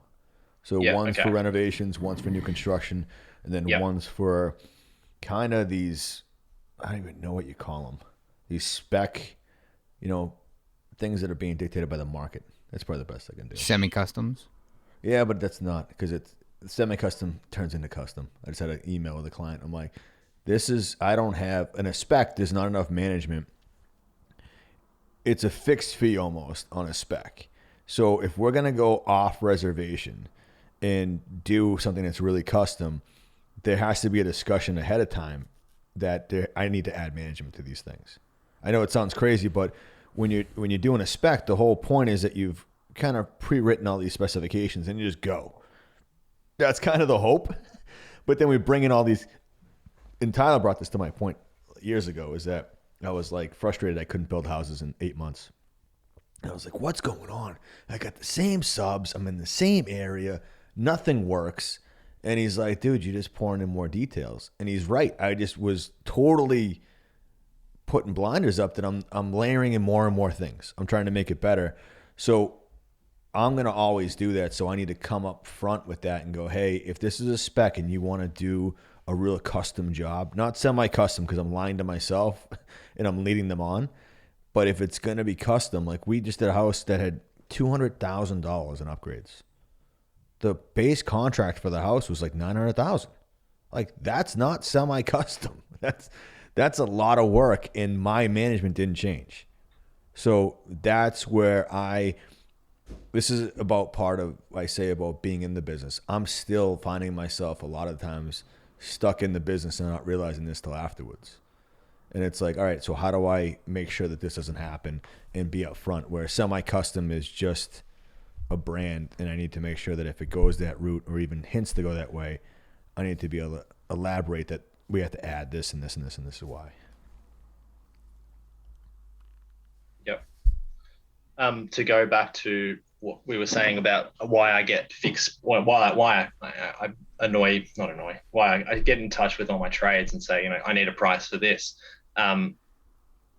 Being the fixed fee costs, that it can fluctuate from, if I do a takeoff on this certain veneer, potentially I don't know enough about this veneer, and guess what? That's actually an extra $50 linear meterage on that. So already, if I'm guessing those numbers and I'm putting in a fixed fee price, I'm already not costing that project correctly, which can be detrimental down the road on a fixed fee price. So we're still building our library of costings as well, being a new program that we're using as well. So we are pricing things way more accurately, but yeah, it's all just building up that library and that knowledge. So yeah.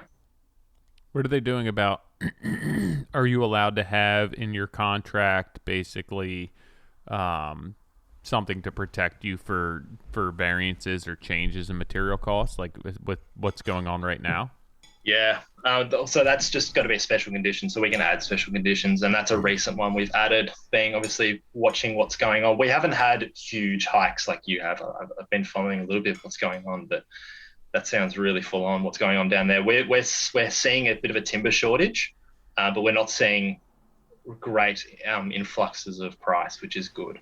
But we are seeing a bit of timber shortage going on in Australia just because of COVID, and workforce was only working at 20%. So yeah, but we do have a special condition in our contract saying if it fluctuates past a percentage, we'll have to adjust the fixed price. So yeah. So if you have a fixed price and you have a decent customer and you run into something or the price change, do you think that most of your customers are going to basically dig their heels in and be like, listen, what's a price change? Like to you, is it like lumber price or? No, I mean, just like, I feel like something that you could have missed on your fixed price, because it's like you would have to have, and I think that with most fixed fee, like I know when I'm doing fixed fee, I just I'm guessing, right? And then you're trying to hit that budget as you go, but you have to be fairly diligent about tracking your cost and what's going into it, and kind of ensuring that the specs that were written or the selections that you have are hitting the mark on what you have budgeted for. But I also know that a lot of my customers, if we got down to it, would be like, hey, listen, this is what we have in for this, and it costs this much. Like, oh, shower door, here, this is how much we put in for your shower door. and this is how much it actually cost, and they're not going to like bone me on that. Yeah, you can have that conversation, but it's definitely, you need to pick your battles. If you're off, like on a shower screen, you've spec'd $800 and it's actually $1,800, you're eating that $1,000. And You're eating it. Do you think, is that just like the dynamic with customers there or clients that like, hey, you have to pay for that? Yep. That's especially on architect driven kind of homes. You'd be pretty bold to come up and say, hey, that window package wasn't exactly what I allowed for. I'm going to need another $5,000. That's an awkward conversation to have in Australia. I'd just give them $800 worth of shower glass and be like, that's what you paid for. Yeah, no, but like, because the plans are so detailed, like you can't really, there's no hiding. It's all there. You need to use that specified case door. If you went and got a cheap one and the client picks it up or the architect picks it up, you're ripping that door out because that was a spec and then you missed it. You went to go down the cheaper route. No bueno. Rip it out, put it in. And there's that level of detail on smaller projects too? I encourage it because I like to just have the fixed fee price and then just do my thing.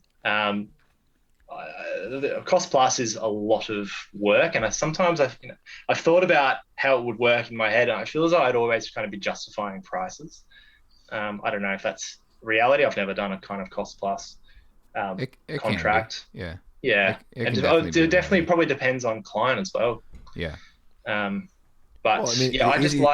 easiest part about that is that you're showing them all the numbers and all the backup. So if it comes in under, it goes back into their piggy bank. If it comes in under for you, you need to keep that for contingency in case you screw up. That's the true 100%. Essence of if you're going to do that. We used to do a lot of that where at BGB we were trying to break into a different market. So we'd price out a lot of stuff, hard price it. We did this digital binder for clients where they would get our budget and then be able to click on like Division 16. It would take them to a folder on this PDF that showed them the two prices we got for electrical. Wow. Coolest thing ever. That way it gave them confidence knowing, hey, we're solid on this number.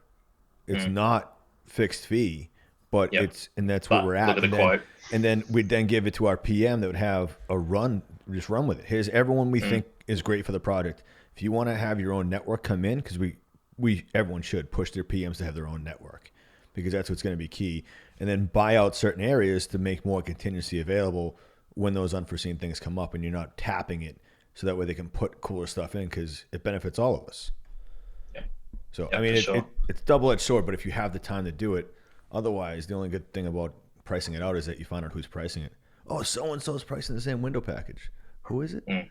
That's the only upside. Yeah, I had a situation where my joiner was pricing the other builder's project, so found out instantly, and we just got the same price, and that's just how it is. That's just kind of a mutual understanding if that's just what's going to happen. So yeah. Well, I think you asked the question earlier if we to you it seemed as though we don't get into this tender process as much, but what I'm hearing is that you guys are, at least in my understanding, is that you guys are getting better plans. Where I feel I think I speak for the three of us here is that we're typically brought into a project and they're like, we want to start right away and we'll develop the design as we go. Yep. And it's basically that's why we are in these cost plus scenarios because there's not enough information for us to price. And there's not enough time allotted for us to really dig our heels in and get this pricing, where it's like, you can, John's got these spreadsheets and you can work backwards from there and you can be aggressive and buy out jobs, working backwards from that. But, if it's a more complicated job and you can set targets, but you still have to approach it in a cost plus because there's too much variation. And I think I've alluded to it in previous episodes is that I would prefer to be fixed cost, to be honest. I want to be working off really detailed drawings. I want to do our due diligence and buy out these jobs and really commit to these things and let the project go. Yes, John. Raise my hand. What happens if your subs miss it? What happens if you send it all out and you price it to all your subs? You have hard numbers back, and let's just say 3 trades have missed something because they're overwhelmed by how many products they're bidding right now. Maybe we hold a contingency in the project. Maybe what if you don't? Hypothetically, what if I don't? This perfect world of fixed fee. I've taken it on the chin before. I know, but those. I'm not saying you have a glass jaw, but I mean, there's only so many shots you can take. Sure. My question is that you're putting this whole process that you guys are talking about is different from mine because I'm using my spreadsheet to fact check what they're coming up with. Right now, you're taking all those numbers and going, all right, I got hard numbers. I'm confident. Well, I think there's still, just like the way we approach cost plus now, is it's this hybrid where it's, we're going cost plus, but we're doing as much due diligence up front to get that number as close as possible, which I want to continue using that process. But the flip side is the same thing with the fixed cost. If we're going to bid this hard and do a fixed cost, there still has to be that due diligence as far as, checking it, fact checking it, making sure that our sub trades are computing back to what historically we were looking at. John, I think to your point, it's, you can't just come into this brand new and get all this pricing without any history or experience looking at that type of pricing and go into a job and say, yeah, we're $1 million, and then find out. I just think there's a little bit of false confidence. I've been there and I've priced out stuff. And then what happens is you get into the build and go, well, I didn't carry copper valleys. Let's just throw that out there. And it's like $3,000 in valleys and whoever you're saying it was specified on the drawing as copper it was valleys, specified, and the roofer didn't catch it. Then the roof's going on, and you're like, "Hey, where're the valleys?" Like I didn't see them on site. Right. And it's like you're going through it, and you're like, "Oh, I missed that." Because my point is that not to say that you can price things that you're not ready to build. I think that's what I took away from your thing. It's more of having a false confidence that you need to be aware that I know you have paper copies of what people are bidding that they're committing to. There is still open-ended parts of that you have to double check. It's like 100%. Yeah. How we have to go about doing steel, for instance, to make sure it's all the connections are in, it's welded, whatever it is. You have to not, I guess, underestimate, like we talked about before, is make sure that you're asking every one of those divisions and people that they're getting, whether it's a vendor. Like, I can't tell you how many times you get a hard number from a lumber company and they missed the deck. I don't know. And it's like you have to still... It's weeks, in my opinion, to really hard price it. Last one I did. Yeah. It's tough. No, I agree with that. There's still a level of work in checking it. And,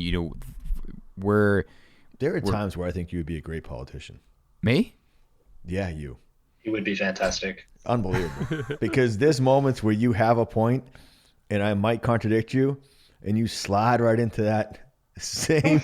You can kind of pull an answer out and kind of roll with it. Man, you should have gotten that $11 million job all day. That would have been good. All day. All day. All day. That would have been fun, right? For all of us. I don't know. I think you would have pulled your hair out. That's fine. Yeah, but it scares me. That would have been the only John, job you did. The way I kind of... That would have been the only job you did. At that time? No, just in general. It was meaning so like that would have been my last. Oh no. I didn't mean that. No, I meant that I think you would. We talked about this. You would have to be there every day. 100%. I went into that with the understanding that my company would have made a massive change. But in my eyes, I was like, all right. If this is ultimately what I want to build, then if the opportunity is being presented to me right now, I'm going for it. God bless you. I didn't sneeze. Yeah. I know. But I'm just with unbrazen confidence. Just so good. Drop everything. A lot to be said for that. Reshape my company and just take it on. Go for it. And you wouldn't know. Man. You wouldn't know if you failed until it was 3 years later. YOLO. Nope. That's the craziest thing. Exactly. Exactly. I even bought. I had a gator in that budget, so I could drive around the job site. I would have bought a used one. How are you that for? You had a gator and you were still under budget? Yeah, dude. I would have. Buy a couple mil. You could have had like 40 gators. What's a gator? Oh, like a John Deere we golf asked you cart. over here. we ask Yeah. you questions. This is our podcast. Like an off-road Shut up, golf Ozzy. cart. You guys have... It's like a crocodile. Yeah, we've got really dangerous ones. It's what carts the people off the football field. All right. I'm Where still our gators literally take people. like I forget who was on the pod. The last time we talked to someone. George. Oh right, and we talked about the animals down there. I've never known that, and I went home that night and I was like, Meg, Oh man, did you know that the animals down in Australia, like they're really dangerous? She goes, yeah. It's I'm like, ridiculous. why did I grow up not planet are knowing you this? on? I have no I idea. mean, yeah, you guys have bears and mountain lions and stuff. We've only In got the woods? tiny. What? Worst thing I have is a coyote that goes by my house, and it looks like I can kick Okay. it All across right. the All right. yard. So I've probably under my house right now. I've got a thing called a redback spider. There's probably hundreds of them. One bite from Fuck those, you. and you're going to I'm never hospital. going to Like, What'd you say? A redback spider? redback spider. Yeah, I'm looking Oh, So they're shit, everywhere. dude. When you're pulling apart homes, the one thing you got to watch right. out for. So you get bit, asbestos, what redback happens? Spiders. You're going straight to hospital. Dude, Yeah. no So thank you you. wear short shorts, Yeah. and then you have redback Yeah. spider. I've No, got dude, the I was short looking it shorts. up. Do you see Short those shorts are on boot- right now. No, do you see those boot covers he has? What's I was that? looking Yeah, on they're- Insta. Do you see his All right, boot so covers? they can that keep cause stuff from serious going down illness his and cause socks? deaths. Oh, they're But not that. They're unlikely watch to out be for them. bitten. You're unlikely Yeah, to be yeah. bitten unless you put such as a hand is put directly into their web.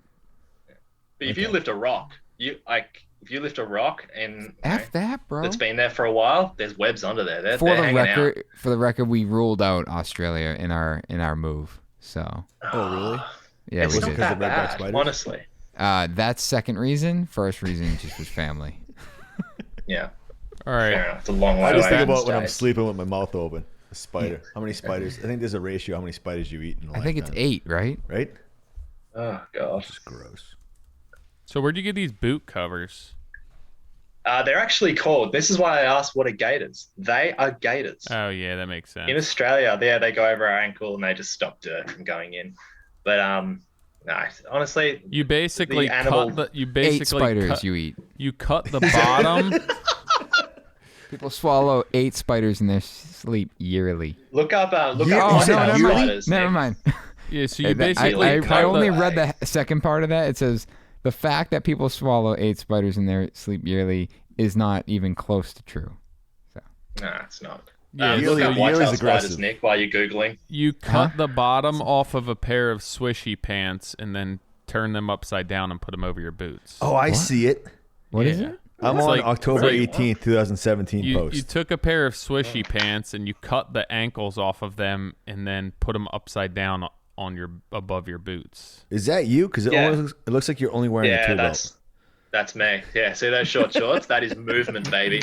I'm so much more efficient than any American in those short shorts. I can jump up that ladder instantly. You get a different That's why type we of turn over clientele job around squid. here. It's It's not a bad thing. It's a Got to great keep working your legs. It's good. Yeah, they're gators. Yeah, Yeah. that is me hanging some pot plants for a client that we finish off for. So Wait, They- what? they so got all what the are pot- the strong. gators are for what? Bugs? They're keeping the potting soil out of his boots. keeping dirt. That was late in the They're afternoon. keeping the leaves If you out read of the his boots. caption, I was there at 9:00 at night hanging pot plants for a previous client. So, Gotcha. yeah. So what are gators in America? Sorry. Wait, so you're just hanging pot Oh, it's like plants. an off-road golf cart, like a John Deere. Yeah. Oh yeah, Do you guys have John Deere over there? yeah. We've got John Deere. Yep. Yeah. Yeah, they Like sell I'm like thinking little 4 like, and 6 like, wheel things. Yeah, Yep. miniature dump trucks. Yeah. Awesome. Oh, you need one of those. You need Right. to sign wrap it. That'd be amazing. Yeah. Yeah, I had allowance in there to wrap it. That's good. It's Still important. 2 million under. Yeah, Totally how kidding. are you this far off? Still, I'm totally kidding.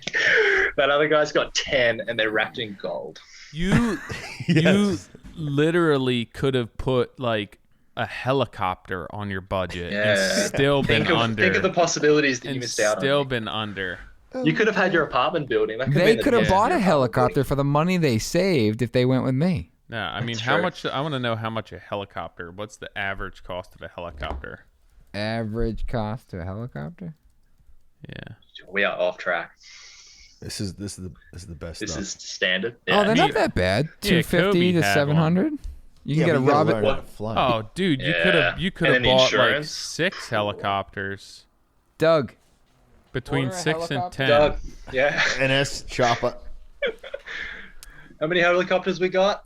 Yeah. All right, You so can get a, dude. You can get a luxury Robinson R22 for 250,000. a luxury helicopter can be around 14 million. He shrugs his shoulders. That's a lot.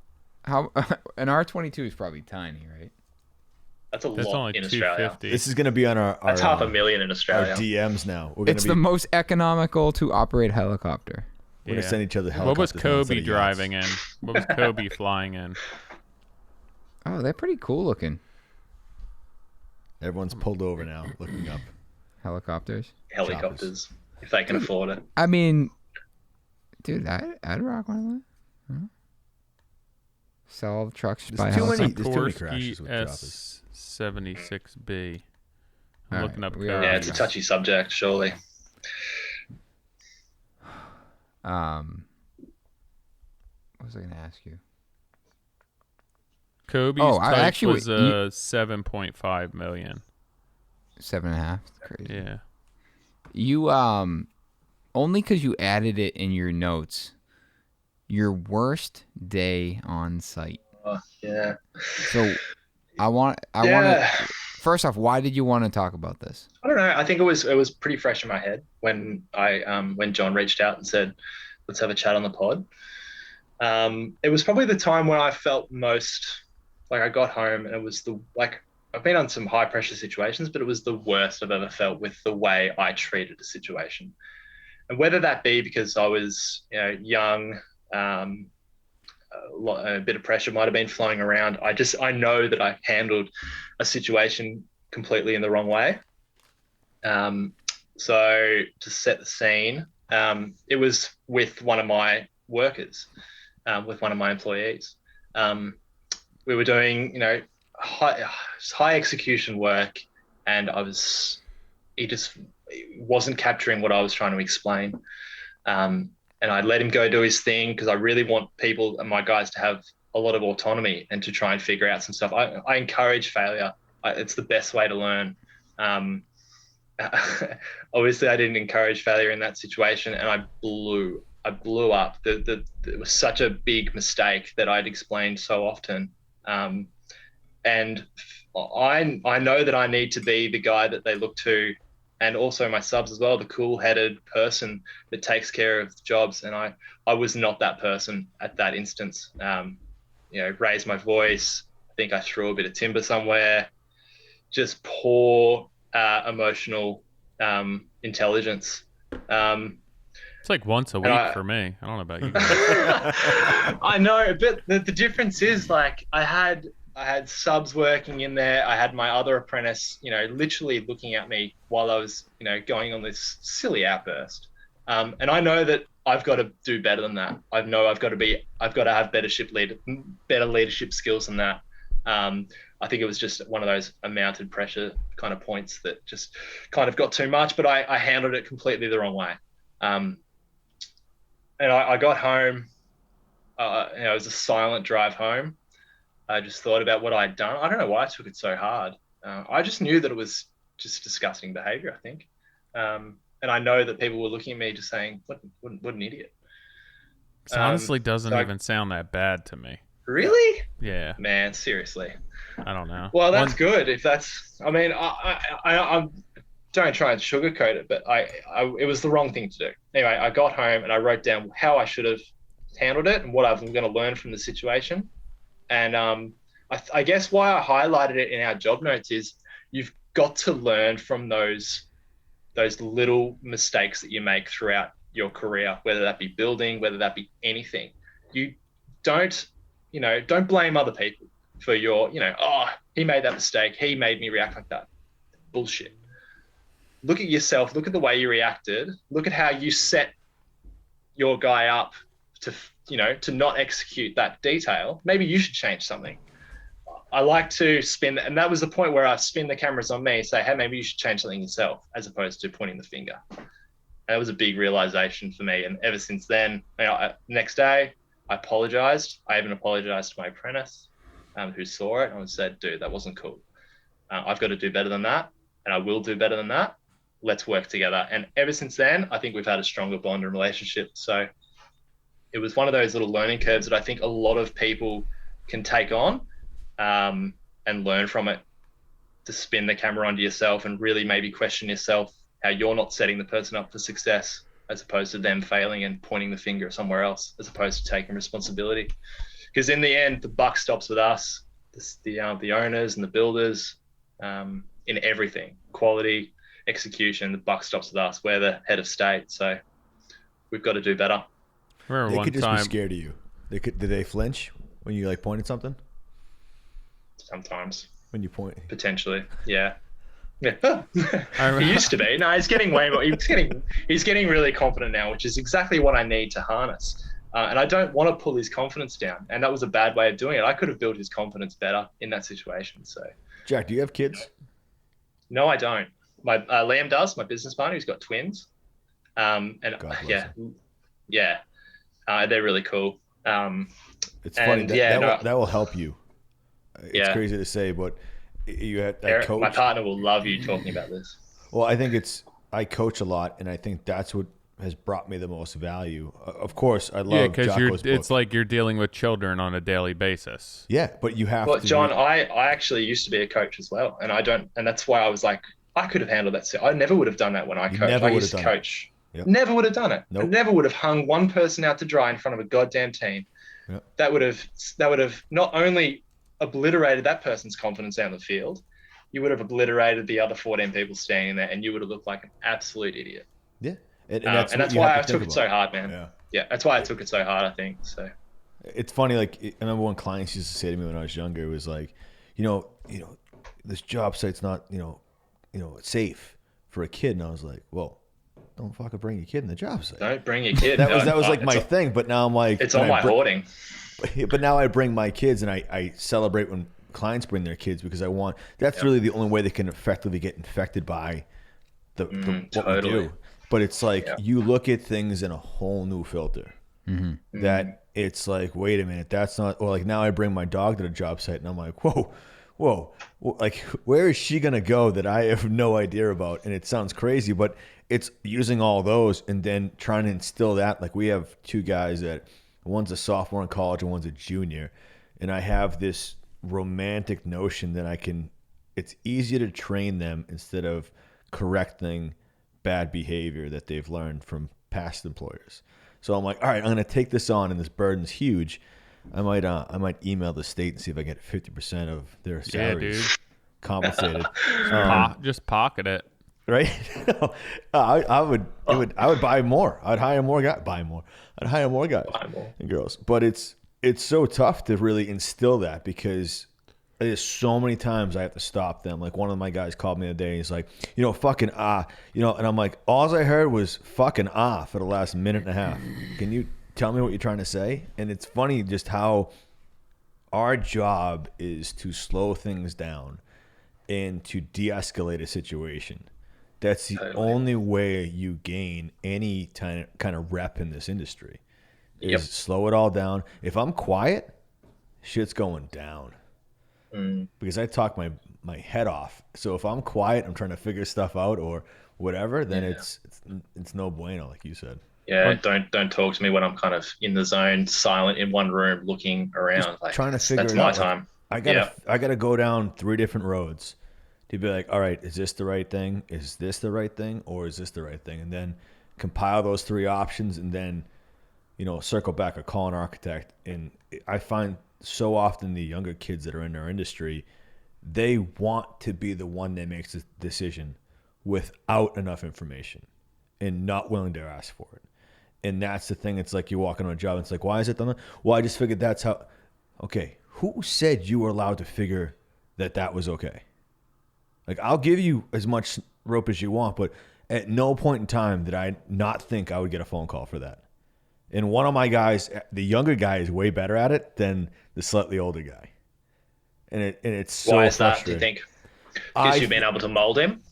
No, I think the older one, it's only a couple of years, but I think the older one has been in the industry longer. So there's this superficial kind of dominance that they have of false information that they have. Because what we talk about all the time about how different people bid different things, how they see different projects. If you walk it, you'll get one takeaway than what Nick will and what I will if the drawings aren't complete. That's the same as people in this industry at a young age. Someone has to correct their sense of compass, like their north. And there's so many times you have to do that. It's like, hey, that's wrong. I can't tell you on the job site that these guys are on how many times I'm drawing all over the place. And then I gave one of them, the younger guy, the subscription to Fine Home Building that unlocked all the videos and all that stuff, because they're just he wants to understand everything. It's like, there's only so much I can give you for the couple hours I see you in a day. That's the biggest struggle, is that I can't put in 8 hours of training that an apprentice or, assistant super is what we're calling them, needs. So like putting them in Wentworth and construction management, and paying for a B or higher grade, that's what I can do. To incentivize them to learn. And I don't think to people saying college isn't necessary, and it all depends on who you are and your drive and all that. Like we've talked about Nick and his dad saying you'll figure it out. There's only so many people that will figure it out and be successful. There's a lot of people that will fail and be a drug addict and be weeping in a closet. And there's other people that will then drive and make it happen. But it's really tough to kind of make it all work, and want to understand someone's drive, and then you can capitalize on it and give them more knowledge because they'll take it. And this kid Hunter is all about. We've had him for 4 years. First 3 years he was a laborer, and he would have came back being a laborer because didn't know his value, and now we made him an employee and told him to switch schools. Awesome. And it's like I want to put more effort into him, but it's in the old green scheme of things. He's an important part, but not the most important part. Yep. It's such a struggle. Yeah, it's so hard. You really do want to, and like that, going back to that coaching thing, everyone is different. That person, that player there needs an arm around the shoulder, where that other person needs, reacts to kind of silent treatment. Yeah, almost. Just like, go do your thing. But if something's wrong and then I say something's wrong, that's a big pivotal move. And it's understanding those different personalities. And the more personalities you have in your team, you've just got to your people skills just have to be so on point, because one kind of stuff up and they remember it. And you can, it takes a long time to repair that relationship. And the more kind of people you have surrounding you, you got to tread lightly, for sure. That's the beauty of a good team, is having multiple personalities. Totally. Absolutely. I have multiple personalities.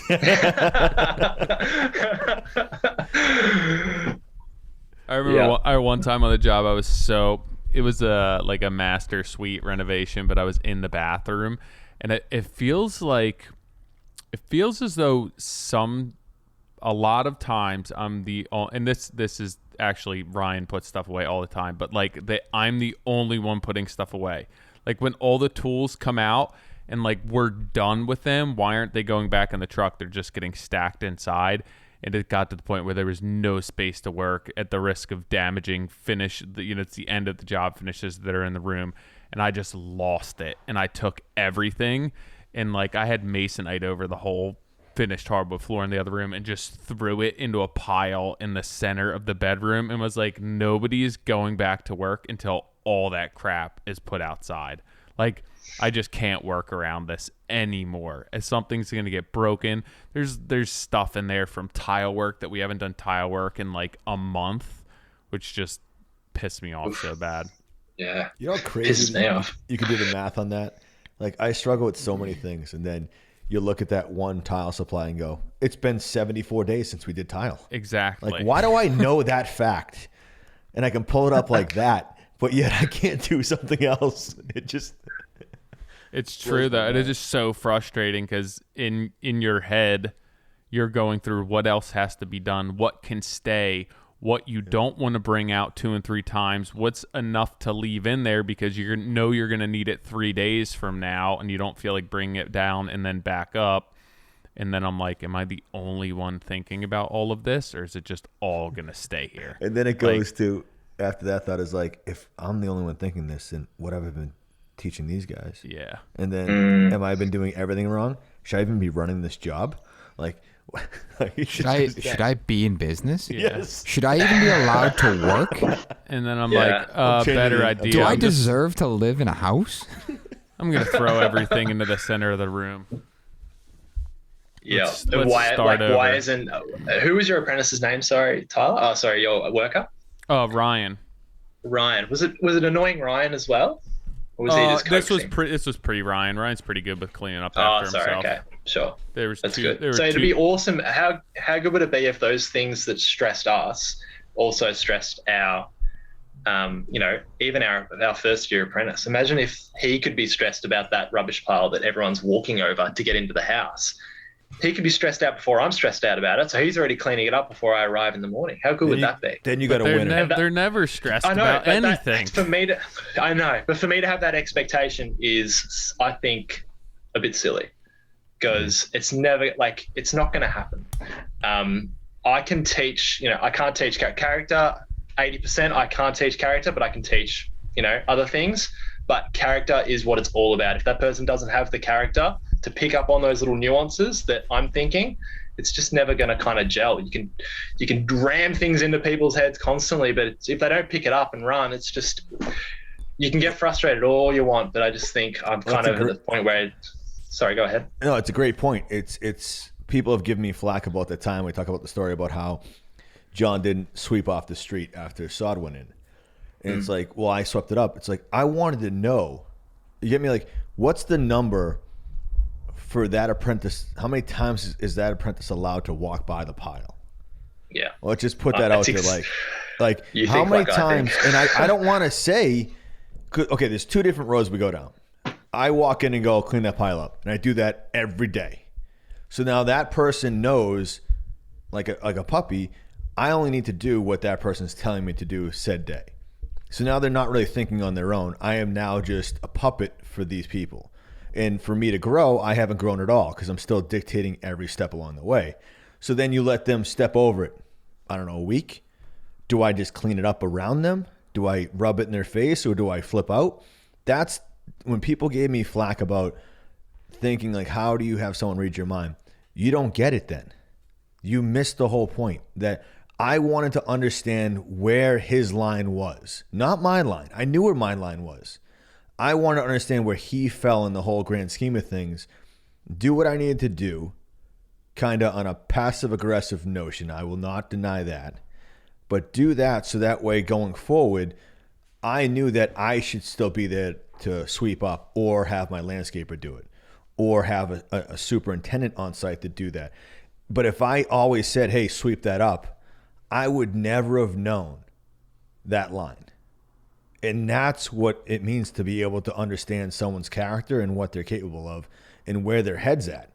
That's all we're trying. Because you can keep dictating every day. We've all done it. We've had crews where you're like, all right, today you're doing this. Nick, I'm thinking of you on it. It's like, all right, I'm going to put these guys where they have to be. And if to a certain point, yeah, they're not employees until they're thinking on their own.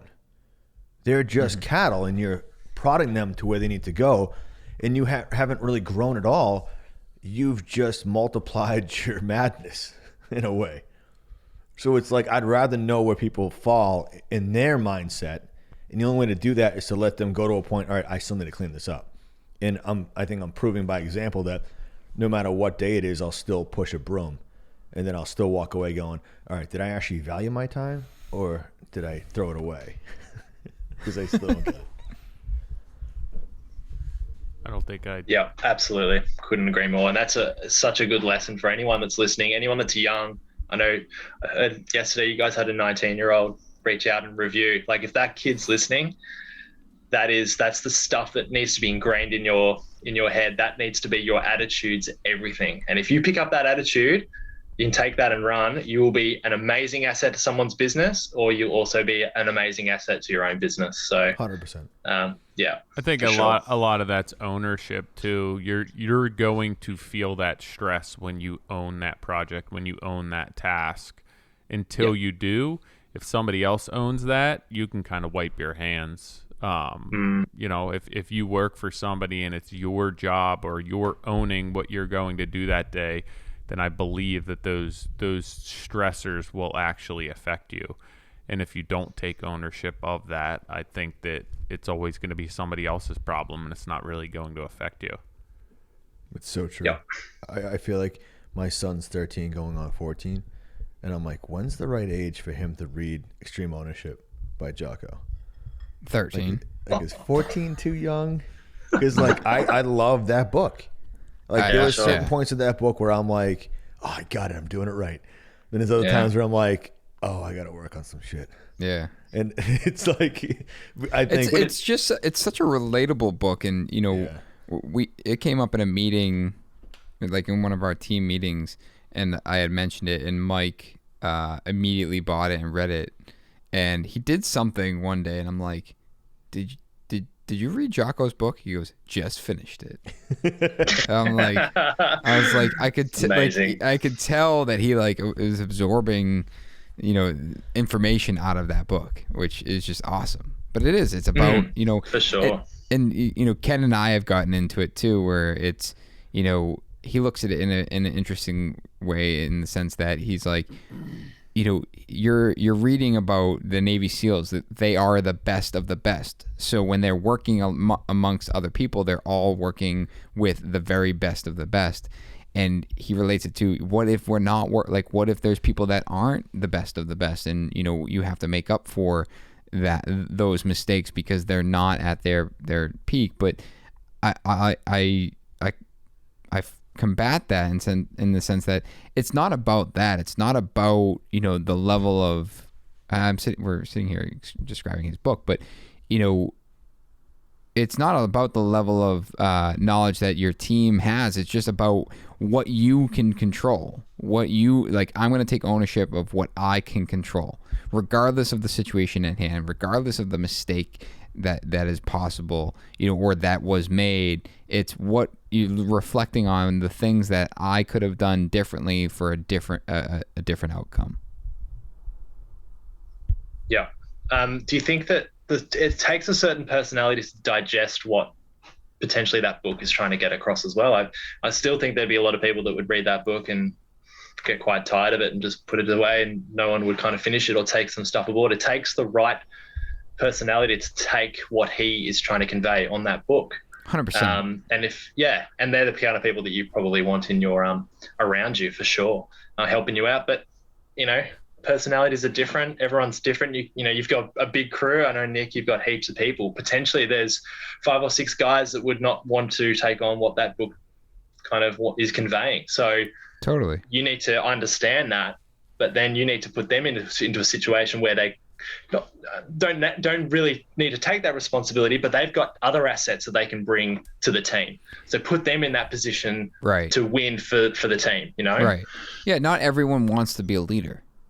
For sure, you know? Totally. Like not everyone wants to be a leader, and everyone has strengths, and it's understanding, you know, it's up to me and the leaders within the company to understand what everyone's strengths are and play off those.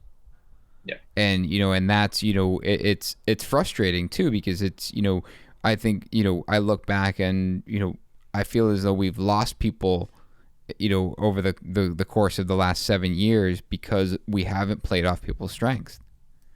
And we've put people in positions that they weren't, you know, wasn't either they weren't doing what they wanted to do, or even potentially we were putting them in positions that they just were never going to be successful at.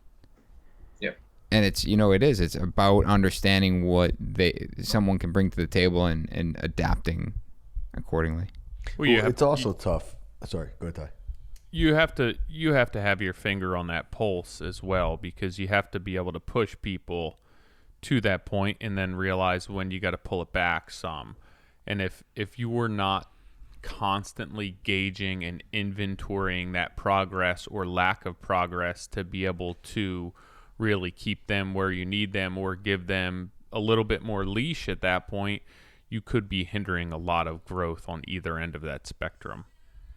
So it's tough, especially if you don't have somebody in place that's constantly monitoring that with everything else that's going on in business. You usually want to be able to let somebody loose and give them their freedom and let them do their thing. But realistically, you kind of have to constantly monitor that and keep them in check, and then make sure that they have the appropriate amount of leash. Well, I think the biggest thing about, Jocko and what they've done is that, they all know they've come from training, which a lot of times in our business doesn't exist. It's either fictitious or it's a resume that's built up to make it look like it's pretty things.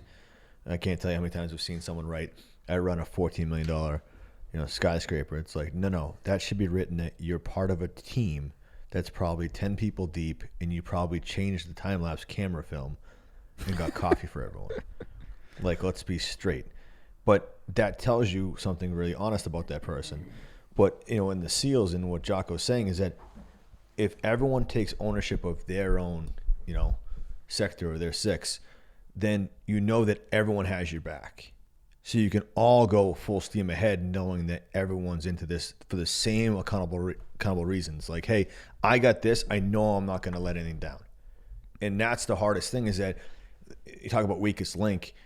And yeah, you have to look for it, Tyler, but it's trying to set that up, meaning at the same point, people that don't have as much knowledge will put everything in front of them and try and cover everything they can to make sure that their leader doesn't fail.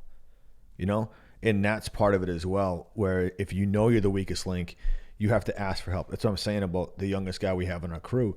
He's bleeding to get more stuff. It's like, and it's my job not to, if I don't feed that, then that's a waste. This is someone who's talented, hungry, and all that. It's my job to be able to feed that and go as fast as I can, to make sure that it's fed as fast as he's looking to get more information. And the products don't worry me, because a lot of times it gets stalled out because it's a crappy project and people get kind of, I don't know what the word I'm looking for is, like numb to what's happening. So then they just go through the motions. And I think that's the biggest fear, is that, when you get 3/4 of the way through a product, this is when I usually kind of circle back more often, is because that's when people are their most comfortable, but yet they should be focused on the most amount of things. The closeout. You should be looking from the close back in, but most people don't. But Nick's texting. Yeah. What do you do to encourage that young gentleman to expand his, if he's hungry? I hear that you're taking a lot of onus. You feel as though you need to feed that hunger. Why can't he also feed it himself? Why can't he also chase a bit of side hustle work on the weekends that perhaps he can dive into client relations, dive into quoting, dive into all that stuff, where he can just do a small little job, but everything encompasses all that. Do a little bathroom here. He's got to take care of a plumber, tiler, waterproofer. He's got to be all over those details, those little kind of small jobs that you can learn so much on. Do you encourage that kind of stuff? So there was a lot in that last comment, like a lot. Yeah. And if I broke it down, I would agree with you on doing side work on the weekends that maybe he would run himself. I honestly don't think he has the capability and knowledge to do that yet. Okay. And then he's been with us for 3-4 years. 3 years as a laborer. We made him assistant super a couple of years, like last summer. But the thing is that I would love to give that. If I had to put a number on it right now, I think he's 4 years out from that. Yeah. You get me? Like, just the knowledge, the basis he has to come up with. And I think it's my job to really try and pull the strings for the web to fall apart, to be like, all right, what do you know and what do you want to give up on? Like, meaning, hey, this is the frame, this is the deck, I want this to look like this. And like I said to you, that one business coach I had, where he said, he met with me a bunch of times, did the whole disc and all that. And he's like, I think you should pull more questions out of people. So after I do my 100-mile-an-hour brain dump, slow down and go, what do you think of that detail? And you can see it in their eyes, straight up. Like, if they don't get it, they can't hide. Like, unless they close their eyes, there's no way around it. And then I'll be like, all right, let me draw this out. And I swear to God, I do that for every single person. And regardless if it is someone that, let's say we have some guys that don't speak English, I'll still do it. And it's the same way as if I'm working through it, as if I'm talking construction. I want this, I'll lay out boards, I'll do it the way I want it to, even mock it up, I'll jump on a saw. To your point, when does someone jump into those roles and start doing side things, I would love, this is going way back to the whole initial thing, is that, to Tyler's point, is that we used to do everything from start to finish. That's evaporated in this industry. But yet there's people managing people that have no right managing a framing crew or managing a concrete guy. The years of experience with that guy that's forming up that concrete, you should just shut the fuck up and watch this guy work and absorb. This is the best class you're ever going to have. And so many people walk away going, that guy intimidates me, or girl, and I don't belong here. Instead of going, hey, I'm going to grab yellow boots. I'm going to help you pour that slab. I would rather have this guy, this kid, jump balls deep into each task that's there. If they're framing, like I said to him, I go, hey, these guys are framing. I want you to look to be their third hand. You know, it's like, hey, if they're looking, you know, I see the guy that doesn't speak English. I go, he's out of nails. Listen, you should know the sound of that framing gun. And if you want to grab a coil when he's up on a joist, throw him a coil. But unless you know that sound, then you're not ready. And so now he's listening for it, and I'm like, he's out of nails. We were doing the bathroom this week, and I had Rachel stapling down the metal, the diamond lath, and I'm like, yeah, you're at a Staples, and she's like, what do you mean? I was like, you're at a Staples like 10 seconds ago. I was like, were you there bloody handing a Staples straight away, Tyler? Come on, bro. I was like, you're sitting there with the staple gun shooting blanks, and I'm over here, and I know that you're not even shooting Staples. She's like, be nice. But it's so true, though. But that's what you have to teach these guys and girls, is that, what are you listening for? That's half the battle. It's like I will know. It's like you know when a concrete truck's coming. You know when a dump truck. You know when these things are hitting your site. I'll be like looking over, you know, through someone else's yard going, oh, the next load's here. Like you need to be that head on a swivel, kind of digesting the whole site. And that's really tough. And I think about, that's a great question, is, you know, what is the next progressive step to feed this person? And I think it's giving them enough time to be able to slow down and hear things and sniff out certain parts of it, because the sounds, the smells, everything that happens on that job is so crucial to the next part of learning. And a lot of times it's not given to them or pointed out. It's like when you're on the framing crew, you don't just go, all right, I don't know how to speak their language. And no, you're the guy that has to solve questions for them before they come up. If you see them all piled around one spot, guess what? There's a problem. I don't care what language they speak.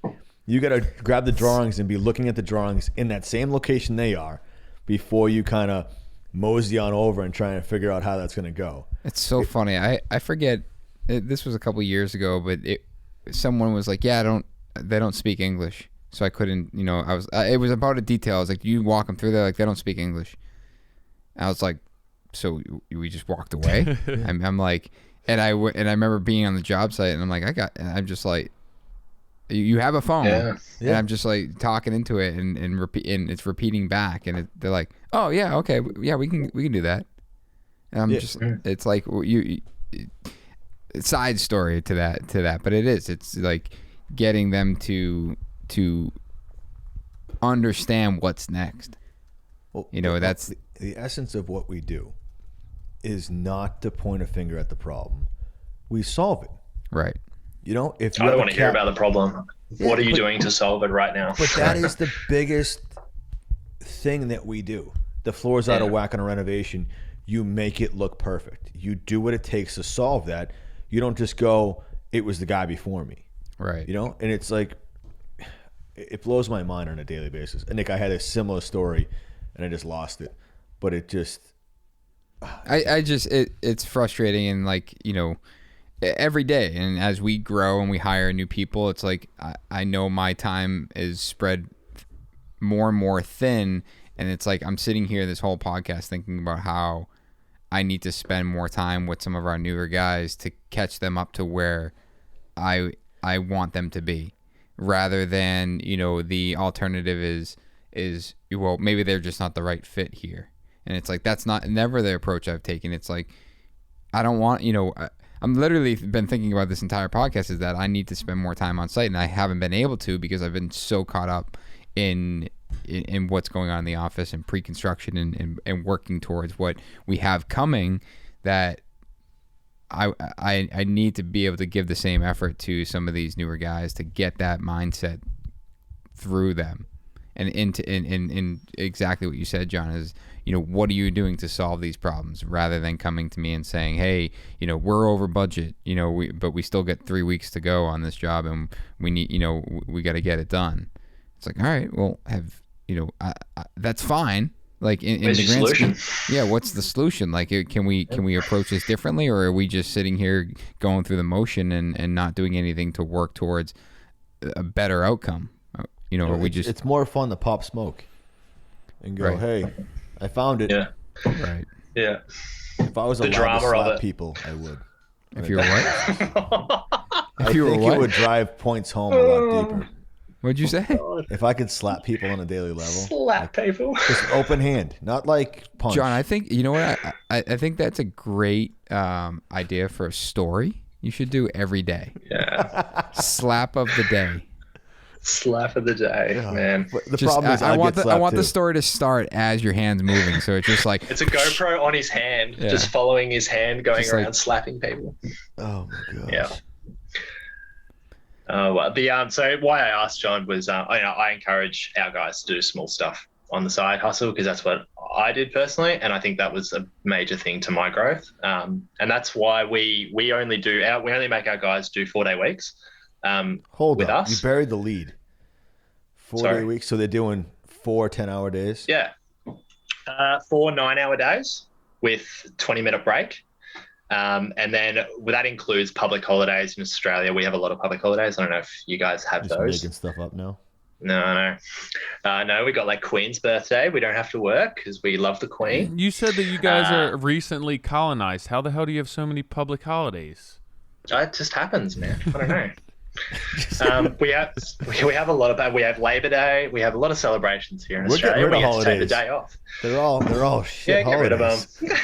Columbus. So yeah, that all comes into those days off. So it all kind of, essentially, it all works out. We've crunched the numbers, and so yeah, the guys do 36-hour weeks. They don't get an RDO, which is a roster day off. And yeah, they just have that Friday or the Monday to kind of do their own thing. But it also allows us to, another day that we don't have guys on site is another day that we can pick up in the office. We can meet clients, we can meet potential subs, all that stuff. It actually gives us a little bit of breathing room, and it's been amazing. Is it optional? For me personally. Is it optional? Yes, you can keep working 100%. I've always got stuff for guys to keep going with, but I also understand that I want my guys to live their life as well. I mean, I think that's really important when it also comes down to it. You can work till you're, blue in the face, but some people want to do the 36, 40-hour week and go home to kids, family, hobbies, sport. I stopped playing sport. I loved playing what I did. I was a field hockey player. I loved it, but I stopped because I was too busy. I don't want that to kind of... Okay, hold up. Red light. They don't... in the US, they don't normally do that. No, I think you've got a field hockey team. If you Googled it, you would find yourselves that. I think it's... My wife was a field hockey player. Yeah, it's good. It's good sport. So what's it replacing out there? What don't you have? Hockey? We do. We have ice hockey, but it's very... You have one rink? What is it? Oh, man. One rink in Melbourne. Horrible. We watch it. We do not play it. We have AFL, which is Australian rules football, as opposed to NFL. Is that rugby, or is it real? Nah. So Victorian and probably South Australia, who's the state next over. And then you got Perth, which is Western Australia, all the way on the side. We're playing AFL. When you go to Queensland and New South Wales, which is where George was, they're rugby. They're heavily into rugby. So it's strange how the sporting world works in Australia. You have hockey and you have field hockey. We have area basketball's huge here. Soccer or football, it's getting bigger in Australia. We're a very sport orientated culture here, hugely. We have the grand final, which is the Australian grand final. In Victoria, we have the day off. It's a public holiday. Of course, everyone gets the day off. Yeah, you get to watch. It's already a 4-day work week, and you need to be shorter. You need to be shorter. Yeah. So, skirt or no skirt for field hockey? Kilt. No. I think the girls. Oh, it depends. Depends on the team. probably usually skirt, but I think they're moving away from that now. But so. for the guys. Oh, the guys. No, we're in short shorts, dude. The shortest of the short. It just makes you look taller. I'm gonna do that this spring. I'm gonna go. John, short I think we should bring the short shorts to construction in Boston. Do it. How are you guys in? I'll be all over the knee South End. short? I would never be Just be caught in knee crushing shorts. It's ridiculous. If you guys try to do like the splits in those short shorts, you go so much. What are we Who's talking? doing the Are we splits talking? on the job site? When you got to, Grab that 2x. Probably. Let me just rock Yeah, down. that's that it. split. Grab that 90-45. When you're vacuuming. 90-45. I can cover so much more ground than a guy in knee high shorts. Are we talking trust me. 7-inch inseam or smaller? 7-inch. Let me just check that. Oh, what's 7-inch? I think he's gonna measure himself. Seriously. Are you wearing shorts? Are you measuring your inseam right now? 7 inches. No, He's going- I am in the short shorts though. He's doing Ready? a top He's button. gonna stand up. Top button, short shorts. Oh, those my are God, short. short. Those are really I mean, short. it comes with you need to be able to, you need to wear the appropriate underwear, obviously, because if you can't be rocking these in with boxer shorts, because that's very unprofessional and you may lose baggage, which is not good. So I was just thinking my boxer briefs would hang below those Dude, shorts. could you imagine me in those Potentially. shorts?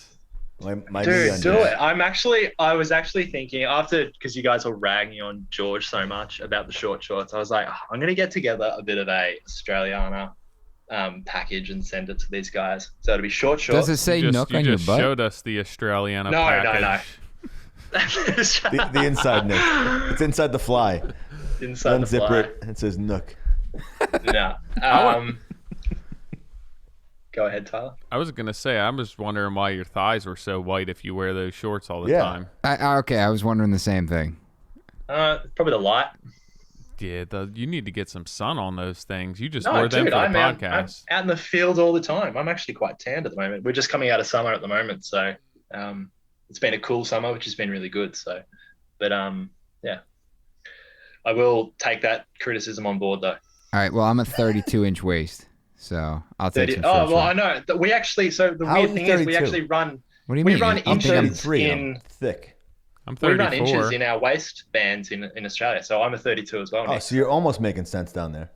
Yeah, almost. It's so weird. I know. Why would you I know. mix it? I No. know. It's Oh. It's so bizarre. Our foot size are US, so dude, What size foot are you? it's really hard to keep up with. 10 US. Yeah. Fun fact, I But we ordered a bunch also of have new shoes the European, other so day, we've and I got- ordered European size. Well, I looked at my shoe Yeah. that I was wearing, and I read the European, and I ordered. Yeah, complete a Brutal. full size off, and I can't Yeah. freaking return them.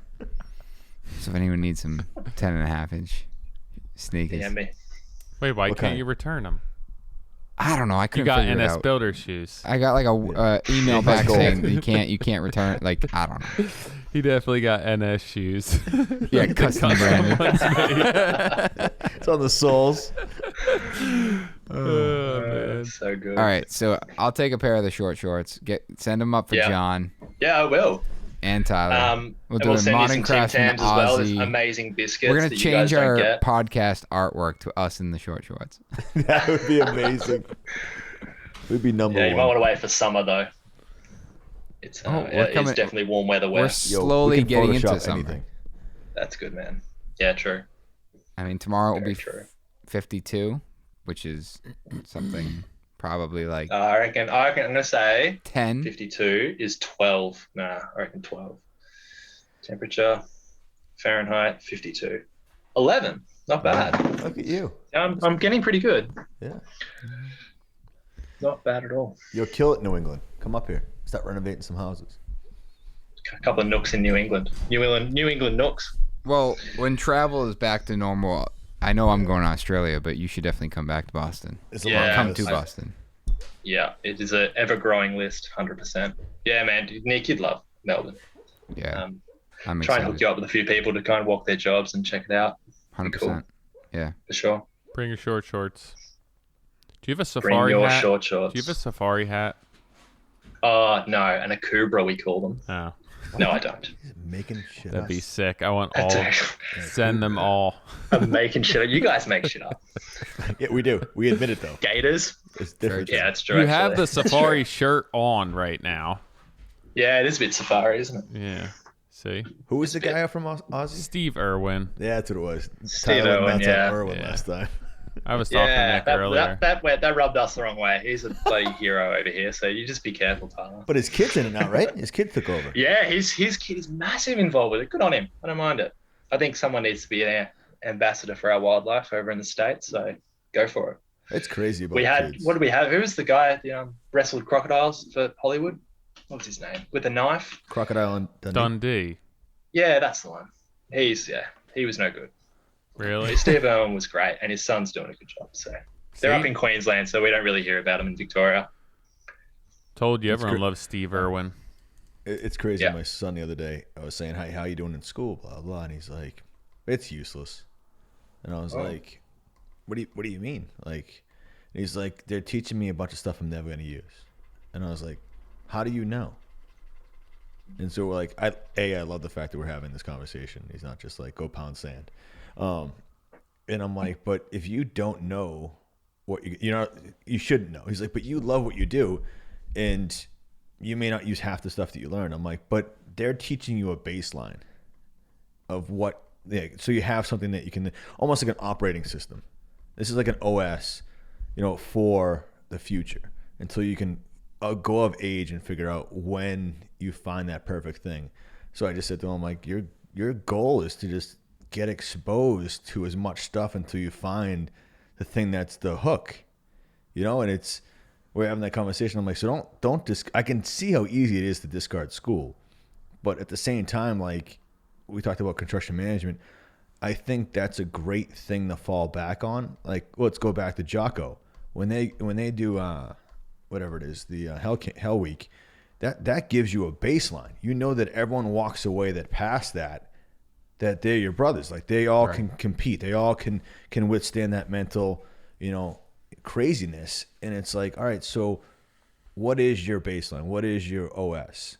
And that's what I was trying to tell my son. I was like, because we're talking about, like, if any idea what school is. Like, I asked him, like, what's your guidance counselor talking? He's like, haven't talked to him. I'm like just to kind of get a feel for how, I'm also hinting, like, are they exposing you to what we do?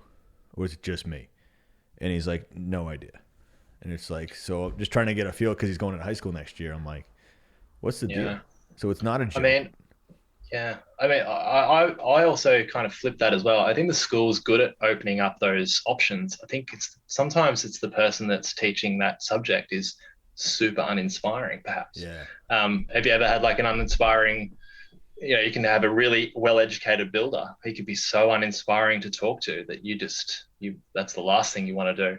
I never did woodwork at school at all. I got into criminal law when I got out of school. Never was handy, never picked up tools, wasn't into it. I took a gap year and I did a little bit of work at my mum's school. She was a principal. And I did a bit of maintenance work, like picking up rubbish and stuff. But the guy there was an ex-carpenter and an ex-project manager. And we did a little kitchen reno for the home economics area. And we did the carpentry. And he was the most goddamn inspiring dude. And his energy was ridiculous, and it just fed onto me. And I was like, how did I just instantly just pick up this amazing, inspiring craft? And how long did I spend in school? 12 years, never picked it up, never had any interest in it. And this guy just changed my mind, and now look where I am. It's wild. I think it's massive. But how could you ever reproduce that? Like, let's just take you out of the equation with your mom. That's by chance. Yeah. So like my 13-year-old turning 14, like him playing video games for I don't know how many weekends on end. Like, I need to get him out to see these things, to have that. You had that moment. Like, I had that moment where my mom rented a house and the neighbor had a landscaping company, and I would empty. I just found myself emptying out the trucks of all the cuttings every week, and I was like 12, and I would just then sit there and watch the guy would also do all the mechanic work on all the lawnmowers, and I'd be like, all right, I would just sit there, and so I fell in love with the smell of oil and all that stuff, and I was like, all right, I'm gonna do this. So I remember I was mowing with a scag when I couldn't reach the grip. You know how those things, you try and squeeze it and it turns you left and right. So you have to squeeze it like for my hand. You have to squeeze it to turn right. And yeah, so I was like, I couldn't do it, but I really wanted to prove myself. So I got the newspaper used to have the big elastic bands. So I'd wrap them with elastic bands so it would give me a little bit of a love when I went to squeeze them because I couldn't reach. But it was like, without that exposure, I have no idea if I love the actual labor of laboring. You get me? Like the accomplishment of being 12 and cleaning out the back of a dump truck after you dump it. Like I was able to figure that out and then still get in there and clean out the rest of the cuttings. That was like the best thing in the world to me. But now it's like I should learn how to YouTube so I could be famous like Nick. Yeah.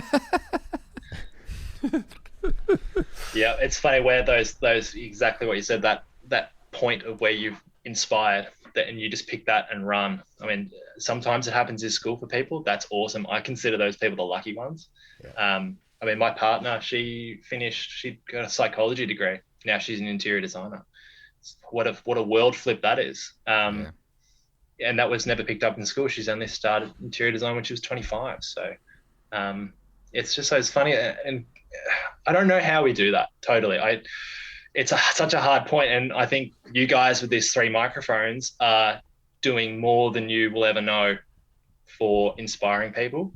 I'm sure you guys get a lot of people reaching out saying, you guys are inspiring, but a lot of people that aren't reaching out to you are also being inspired. So, and I was one of them. So those 3 microphones are bloody powerful. And yeah, everyone's really appreciative of it, to be honest. You guys sacrifice the time. Well, thank you. Because you guys are busy people. So yeah. It doesn't feel like a sacrifice though. I feel like having these conversations just feels. Well, that's good. Because you're passionate. Because you're passionate. I don't think, I work on the weekends. I don't see it as a sacrifice. I actually really enjoy it. I love being in the bags. I don't, I've got to get to go. I just want to go home. Doesn't really strike me. I love being out in the field. I just love it. And you just, everyone, and it's passion. That's all it is. Seriously. The problem is that, life gets in the way. Yeah, man. I didn't stop putting the bags down and work until 2 a.m. until my wife was like, you have a child. Yeah. Like I took a phone call. If she was here, she was in, giving birth, and I took a phone call from a lumber guy in the room. Wow. I was like, yo, what's up? Like, what do you need? Because I was running stuff. So like I find myself oblivious to a lot of things that I should have been a little bit more. So like we don't talk about, there's a beauty about not having social media when I was younger. Because like I failed a ton for me to have the opportunities I have now. And I don't know if I would have celebrated. I don't know if I would have known to celebrate what I was falling down on. You get me? Right. That it's, so for Nick to celebrate his things, I've taken shots at you, but to be able to recognize what you're doing and being able to capture that on YouTube or video is kind of, it's an essence that you have that you're capturing, because a lot of people are in that moment and don't recognize it. So I know I give you flack about it, but at the same time, it's pretty cool to be able to be outside the box enough to be able to still capture it in the moment. But no, it's a fun thing for us. But I mean, like what you're doing with Nook and learning more about it, about your little niche and how you've created it, and besides the short shorts and field hockey, I mean, I totally respect you. It's an amazing I would just thing. be afraid, like that's just asshole. more skin exposure for spiders and friggin' nanowar and all that crap to be going up your leg. It'd be my biggest concern. No, they're too tight. They don't go up there. Oh, they couldn't get up. You still have a lot of extra skin exposed. True. And I think obviously the next big thing on, the next vocation, we call it TAFE here. You guys call it college. The next big learning platform is Instagram, full stop. Mm-hmm. The amount of stuff that everyone's, the sharing is incredible. I think it's so inspiring that especially young people are so willing to share everything and share the nitty gritty, instead of holding it close to their chest, like if I share this, I might teach my competitors. It's not really like that, which is so good. And that's why I really like sharing all the nitty gritty details. I like people coming to me and saying, hey, I've got this situation. How would you go about this? I love that. I will sit on the couch and I will respond to those all day, every day of the week, because it's something that I would have wanted to do. I have mentors, and potentially people are coming to me for mentorship. I think it's awesome. It's such good energy, and we're all helping each other up. We're all lifting all of the boats in the bay. It's which so is true. really important. I think people struggle with being a mentor because they don't have enough experience. You can be a mentor to someone in the exact same moment in this industry that you're in. And that's what that person needs. They don't need me or Nick or Tyler. They need someone that's in the nitty gritty at the same moment in time you are at. It almost does a disservice where it's like if you're talking to someone that's already made it, right? It's like you want to talk to someone that's in it. Building like a year right ahead, 2 years, 3 years ahead of you, whatever. It's like being a little bit more relatable. I think that's why, at least I think this podcast is so successful.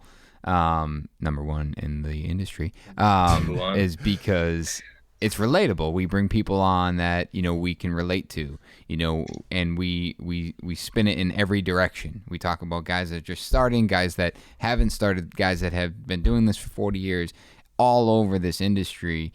People that are in this industry for all different reasons, and that's what makes it more obtainable, the conversation more relatable, and just has something for everyone. Yeah, and you're not bringing in all the big hitters on Instagram, like you're not looking for the most followers. You can bring in. You've just brought a guy in who's got sub 3,000 followers on Instagram, which is so cool, and so many people are in that position. So they, hopefully I can teach someone something today. But you guys are bringing in other people from a whole range of, who's the guy that Icon, what's his name? That was awesome podcast. Jonathan you guys Ward. are bringing in those, amazing stuff. And it was so relatable because it was creative. Yeah. And I really hope you guys get Micro as well. That would be an epic podcast. But we will. Yeah. You will. I think you need to ignore the number of followers you have, because 100%. I value what you've done in the short time that you've created Nook. It's just, you should have 30,000 or 300,000 followers. If it was based on merit and what you've brought into your own brand and what you've created, that's how it should be judged. And it's just hitting algorithms the right way. But I mean, when I saw your stuff, I was like, dude, it's so cool. And I may have, stalked you for at least a month and a half before I even DM'd you. I went through our DMs and I was like, I hit you up because it's so cool. I mean, for having like 89 posts, like I was sucked in right away. And it's so cool what you're doing. And it's, again, a lot of not just your brand, but what you've been able to think out. And the fact that I understand Nook more now, I was like, I wasn't lying. Like, that's awesome. Like, that you were able to create that and bring it to life is so cool. So don't ever look at what you're posting and think I don't have enough followers, or, I get hung up on where I don't want to repost something again. The problem is that the next client or the next person that does find me misses out because they're not going to scroll back 1,000 posts. And I forget that. And to double on what John just said, it's like no one's looking at the number except for you. Yeah. The only person that's looking at my number is me when I log in and then I go to upload something. I wouldn't have no idea if you had 300,000 or 3. Like that doesn't even cross my mind. But John, it's funny that the reposting of previous projects and content, I'm looking at that in a different way. In just my 2 cents on it is that you should. It's what you want to talk about. It's what you want to post. And it doesn't have to, no one's telling you that this has to be a live action feed of what's going on in your daily life. It's supposed to be what you want to talk about and share. And so it's like, I think it's a timeline sometimes, and I get hung up on that. It is, but it's, I posted a staircase that I did like 6 years ago. And I thought of, and that's why I'm talking about it. I thought of that in the moment. I'm like, why would I post this? That was 6 years ago. I had, Chris and Brian were working for me. It was like my company was so new, but I was like, you know what? I like. I like. You're proud of it. Yeah, I like that stair. I think it's cool. Like, not a lot of people have seen. Like, everyone's been watching us do this elliptical staircase. What about the steel one we did 6 years ago? That one was badass too. Yeah. And it is. It's just like it's supposed to be an expression of you, really. True. So. Yeah. Jack, in response to you praising the podcast and the microphones and everything, I wanted to, speaking for all of us, thank you for, sacrificing the time in the morning here. It's greatly appreciated. Yep, absolutely. No, more than happy to. It's such a privilege to come on. I was pretty shocked. And I have not had much sleep, to be honest.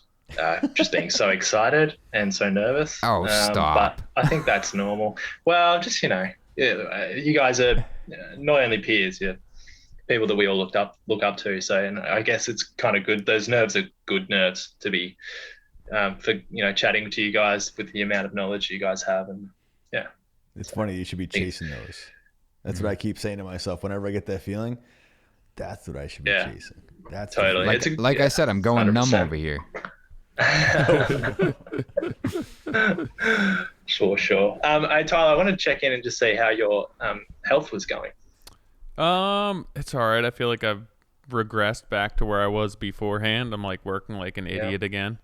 Right. I feel like it's a vicious cycle. Start feeling better, start pushing yourself more, and then back where you are before. But I guess healthy, good. Mentally, I feel decent. So I can't really complain. Everything's as good as it can be. It's manageable right now, so. But you're thinking about making big changes, yeah? Potentially. We wanted to make them sooner. My wife actually just got she's getting a promotion, so we're gonna sit tight for a while. Rachel. Yeah. Awesome.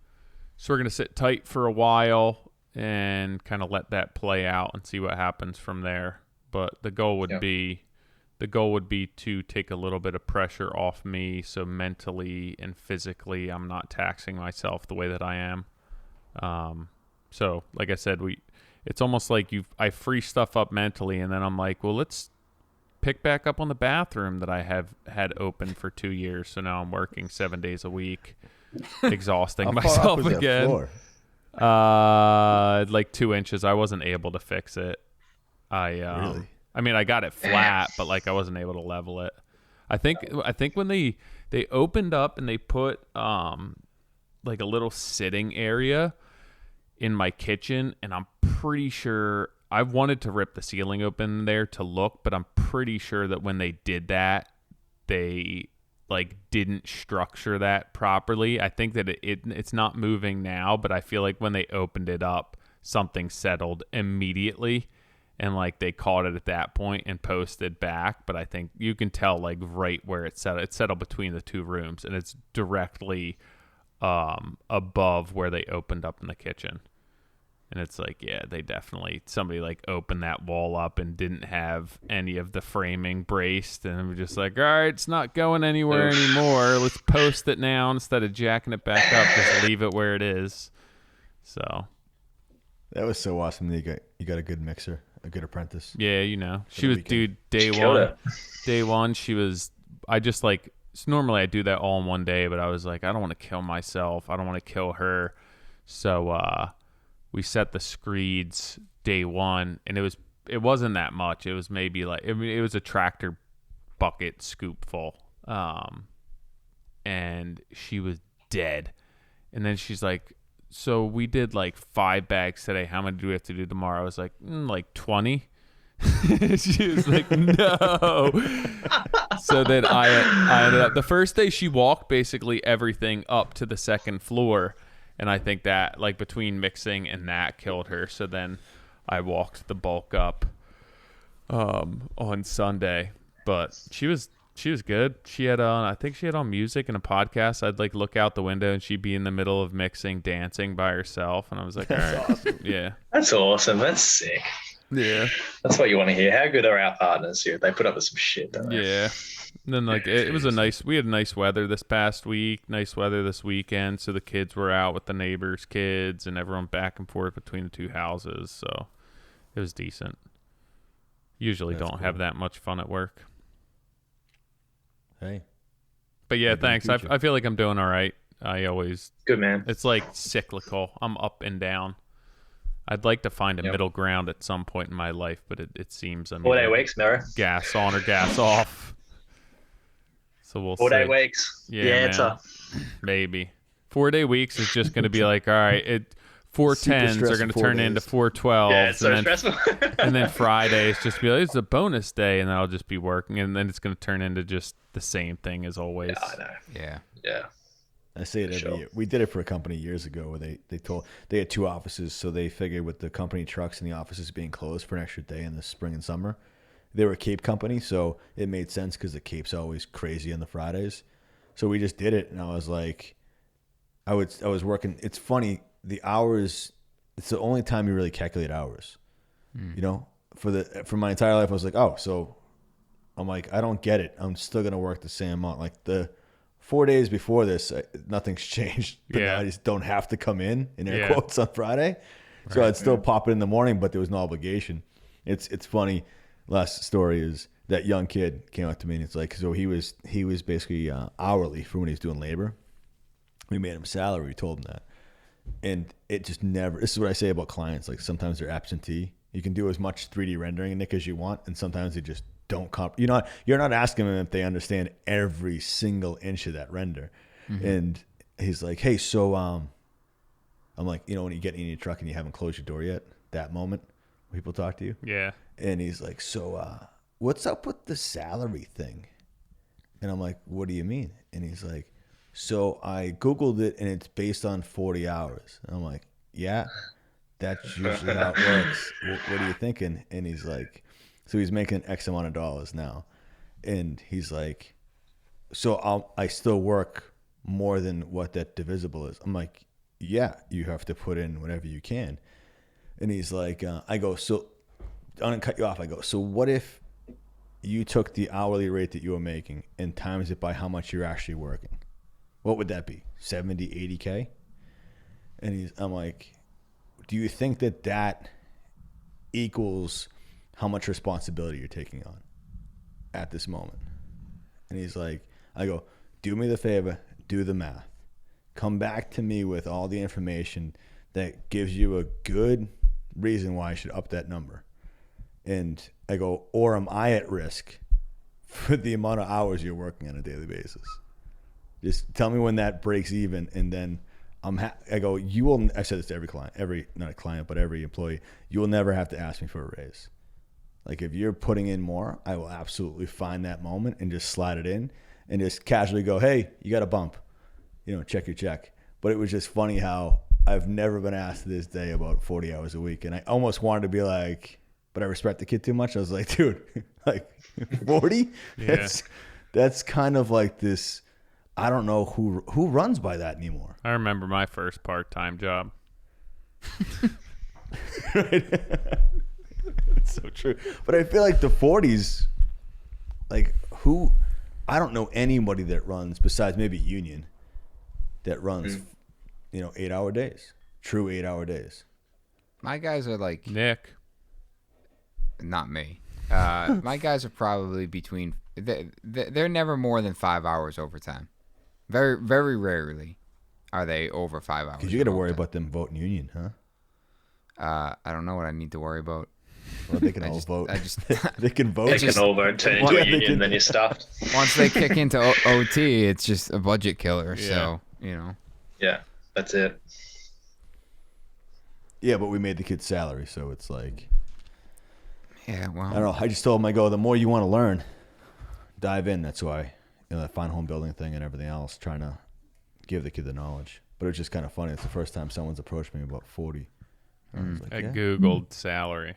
Yeah. That's pretty Google cool. It. That's adorable, actually. I Googled salary. Just making sure I'm on the same page, John. Yeah. He would have been all sheepish when he came up to you. So 40 hours, John. What do you think about Yeah, that? it was right when I usually keep I my would've door been. open for like those moments a little longer with all my guys. Like I'll get my truck. I know it's only Tuesday, but I have put my 40 in. Do you mind if I scoop? Buzz off for the weekend. I'm gonna bounce. It's like, go ahead, knock your socks off. If someone said that, I would absolutely be like, yeah, roll. Now you know where they are. Right. Like, Yeah, but if that's you true. dictate, I would rather know where people stand. Like I had one of my guys say, yeah, this isn't how I would run the change order. And I was like, well, by all means, do your change order process. Like, I'm sorry. Cut to a scary scene. No, if it was on the phone. But I was like, okay. So now I'm like, if you tell me how you'd want to run it. If I'm impeding your process, I don't want to do that. I want you to roll with it. So it's like, it's really funny when someone, I think we've all been there where you're like, you walk a job and you're like, hey, so how are we going to get access to that ejector? And he's like, oh, we're going to go right through there. I'm like, there's a vanity on that wall. He goes, no, we're going to go through here. I'm like, you're making shit up on the spot. Okay, correct me wherever you want. And I just as calm as that, not like you want to be like, I'm not quizzing you. I just want to know, like, literally, if you're running this job, what is your plan? Because we will be the one accessing that. Right. Like, there's no one else to turn to. What is your plan? And that's where I get hung up, where it's like when people, I do trigger those things to be like Tyler said, when the tile stuff that we haven't touched in 13 days is still there. It's like, all right, so this is now your process. I love this. I love that you brought up that point. Now it is now your process from here on out. Yeah, you got this. And I will support you in any way possible. It's not me dictating how it goes. And it's like, so how's that going? Are we sending out your change order? It's like, Amazing. All right, Jack. You gotta go to work, Very right? good. serious. Yeah. I just looked at my phone and just had a panic attack. So better jump into that. Go All get right. dunks and get going. Yeah. Dunkies over Awesome. there, do It's gotta be Dunks. What are dunks? Oh Jesus. they? Coffee Dunks. shops? Dunkin' Dunk. Donuts? Oh, nah, bro. We've got the best coffee in the world. Like, seriously, come on, Sure guys. you do. All right. We go now to the I'm little done. artisan guy down the corner. Perfect. I'll give you that. All right. Yeah. Shortest shorts on the block. Thanks, guys. Much appreciated. Yeah. Awesome to meet you all. Thank Dude, you. Legends. Keep it up. Likewise, we'll be in touch. Dude, keep Awesome. the post Thanks, coming. guys. We'll See follow ya. along. Yeah, I'll try. Cheers. Cheers. Yeah, someone said cheers. Cheers. He's allowed to. Cheers. Okay. So am I. Cheers. Yeah, do it. Later, dude. Cheers. Are you serious What? about your business? Randy Limas says in his review this week. Oh. Ooh, wow, look at you. You were teed up. Nice. I love this podcast. These guys are passionate about their craft, their businesses, and their families. That comes through on every episode. Several episodes I've listened to multiple times. As a business coach who specializes in working with owners in the trades, the podcast has been a great way for me to get reintroduced to this world, having been out of it for years.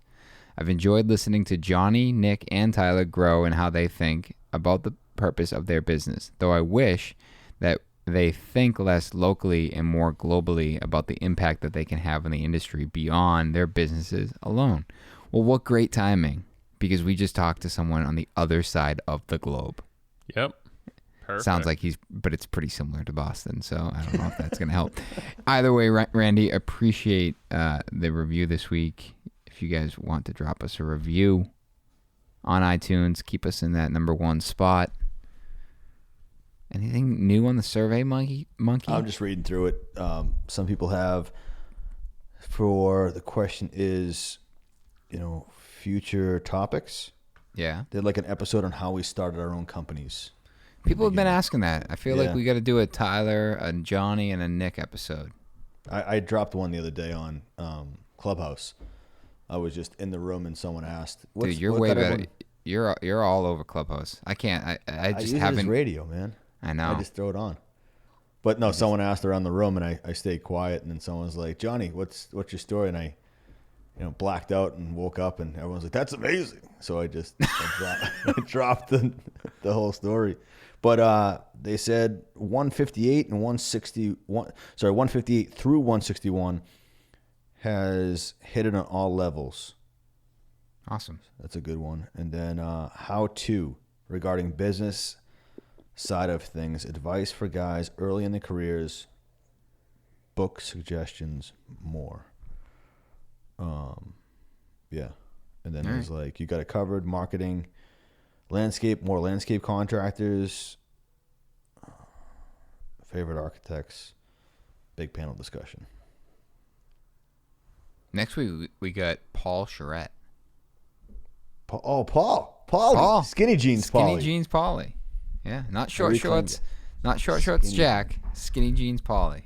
Yo, Paulie he's my spirit animal. He's a good dude. Yeah, he's a good dude. He's awesome. I forget there's something else we wanted to ask about, not reviews. Was it to visit your YouTube channel, John? Oh no, that's not. We Have you done your weekly update? Benny's got upload? his. Bunny wasn't fired the other day. He wasn't happy with what he brought to the camera. Really? Oh my gosh, you just got to He put it down on out, Benny. himself? Just upload it. He You got wasn't next week to feeling redo it. He wasn't feeling it, but Oh he my will. gosh. He will. No, there was something else that for the podcast. I forget. Reviews. We've got People have been asking for shirts. We got to get that Upstate. set up. Dylan's got it going. I don't know. I think that's it. I'll think of it. All right. I'm gonna plug my website. My new website is live. I want everyone's. Yeah, that's nice. I want people checking it out. Let me know. There's a couple typos on there I gotta correct. I'm actually surprised John didn't call one of them out. Dude, I'm not But now he's spelling gonna look for it. No, it's not a spelling thing. They wrote that I've been in the home building business for 20 years. I was like, where did that come from? I was like, everyone else is doing it. I know, but I read it. I was like, damn, how did John not see that? I did. I was more amazed. I loved how it all came across, and then just like the clientele he's gonna pull, just by the whole cadence of that website and how clean it is. We just did ours, and it's still a work in progress. But I'm just like, I'm happy with ours, and it's fun to be around people that keep rising the bar. Oh yeah. Like I remember, nothing against your original one, but Tyler's, like the bookcase one that he had with just the colors that he had. I love Tyler's. And I was just like, damn, son. I know. I love that. So it's like these little moments that you have in time where, I mean, websites are, I don't know if they're, I think your YouTube is more critical than your website. What do you think? I don't know. For customers, So- I feel like the website's decent. Yeah, because I've been digging into it a lot. The website, What's that mean? like digging into how important the Analytics. website is and how to make it rank better. Like when you're looking up, like if, SEO? yeah, in some sense. And the biggest thing is obviously original content. But we're creating so much content, primarily from video form, that underneath each one of those videos, we're creating another 30 pieces of content from each video, which goes from micro videos to photos to blogs. So we're utilizing that, and that'll all get uploaded to the website. So there'll be original content being uploaded to that website on a weekly basis, which allows it to rank higher. So when people are searching for particular builders, the YouTube, YouTube. I mean, YouTube's an animal. I mean, we're having a lot of fun with it, and we're uploading twice a week, which has shown to obviously it shows the growth is obvious from that. But we're working on a bigger project, which is what we're calling Crafted, which is in production, but that will be like Q4 launch, a much more in-depth look at what we do. But everything that we're doing now with Site Visit and Revealed is these weekly updates of what's going on, and it allows us to share some of that content, but a lot of that is being banked for the larger Crafted series. That's cool. Yeah, it's a lot. Hey, it's working, man. It's fun. Tyler, Alright, what's dude. up with you? Anything you want to promote? Just that I'm tired. I think that's about it. My wife told me I need to go to a pot shop with her this weekend. A whole old website. Do you upload your new projects onto it? I should. Yes, you should. Yeah, you do. Seriously. No, not in a while. I should. I could redo it. It's been a minute. I actually have to get some jobs photographed. Same. I don't know. You get out of there and you're on to the next thing, and then it's like, dude, I'm so Get adamant back. about that. It's like once we're done, I schedule it. yeah. I think also I've been like the thinking about further John, you get like, away you're- from it, like it's almost as if like you were going to take the money from that job and then you're on to something else, and I'm like, I feel like it. I'm on to the next one. But I John, do I've been have thinking projects about like your I want to get farmhouse. photographed. Like, I'm like, when the hell is he gonna photograph that thing? yeah. They're trying. I wanted to get a photographer in there before winter hit, or even I had David set up for the Twilight. Yeah. And they were like, they want to wait till the lawn to get in. It's funny, once people are involved with what you're going to post, they're like, well, can we have the lawn done? Right. 100%. And then the The landscapers come on Tuesday. Can they photograph? I'm still waiting on Wednesday? window treatments for one job, and like there's been samples, renderings done, and it's like, just pick. It's between two. Just like pick. It's been like a year, and there's paper shades up still. Dude, we've been wanting to photograph one of our jobs we did 2 years ago, and I reached out to them again the other day asking if they'd do a testimonial video and let us video and photograph it all in one day. And she's like, I'm just waiting for wallpaper for one of these rooms. Yeah. I'm like, you just decided that 2 years later that you were doing wallpaper. Yeah. But yeah, no problem. I'm like, that's totally fine. No, we're we're waiting for all their art to go up. That's what I was told. So springtime. we're probably hiring someone soon. You heard it here first. Dang. Wow. So I haven't put anything out that's official, but Another carpenter?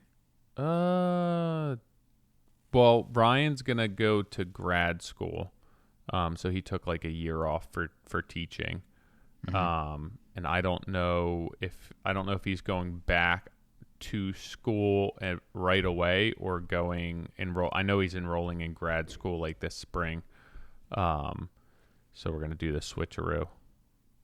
So, yeah, Nice. ideally a carpenter. I don't know, somebody who wants to learn. Congrats. Yeah. That'd be good for you. Yeah. So that I haven't put anything out there. I feel like I always transition into that slowly. But that'll be in the near future. Get going with something on that, so keep an eye out for it. And then we'll do the normal process. Other than that, no, not really. Like I said, we're working on getting the girls' bathroom done, just working a lot, trying to catch up on some rest. Got microchipped yesterday.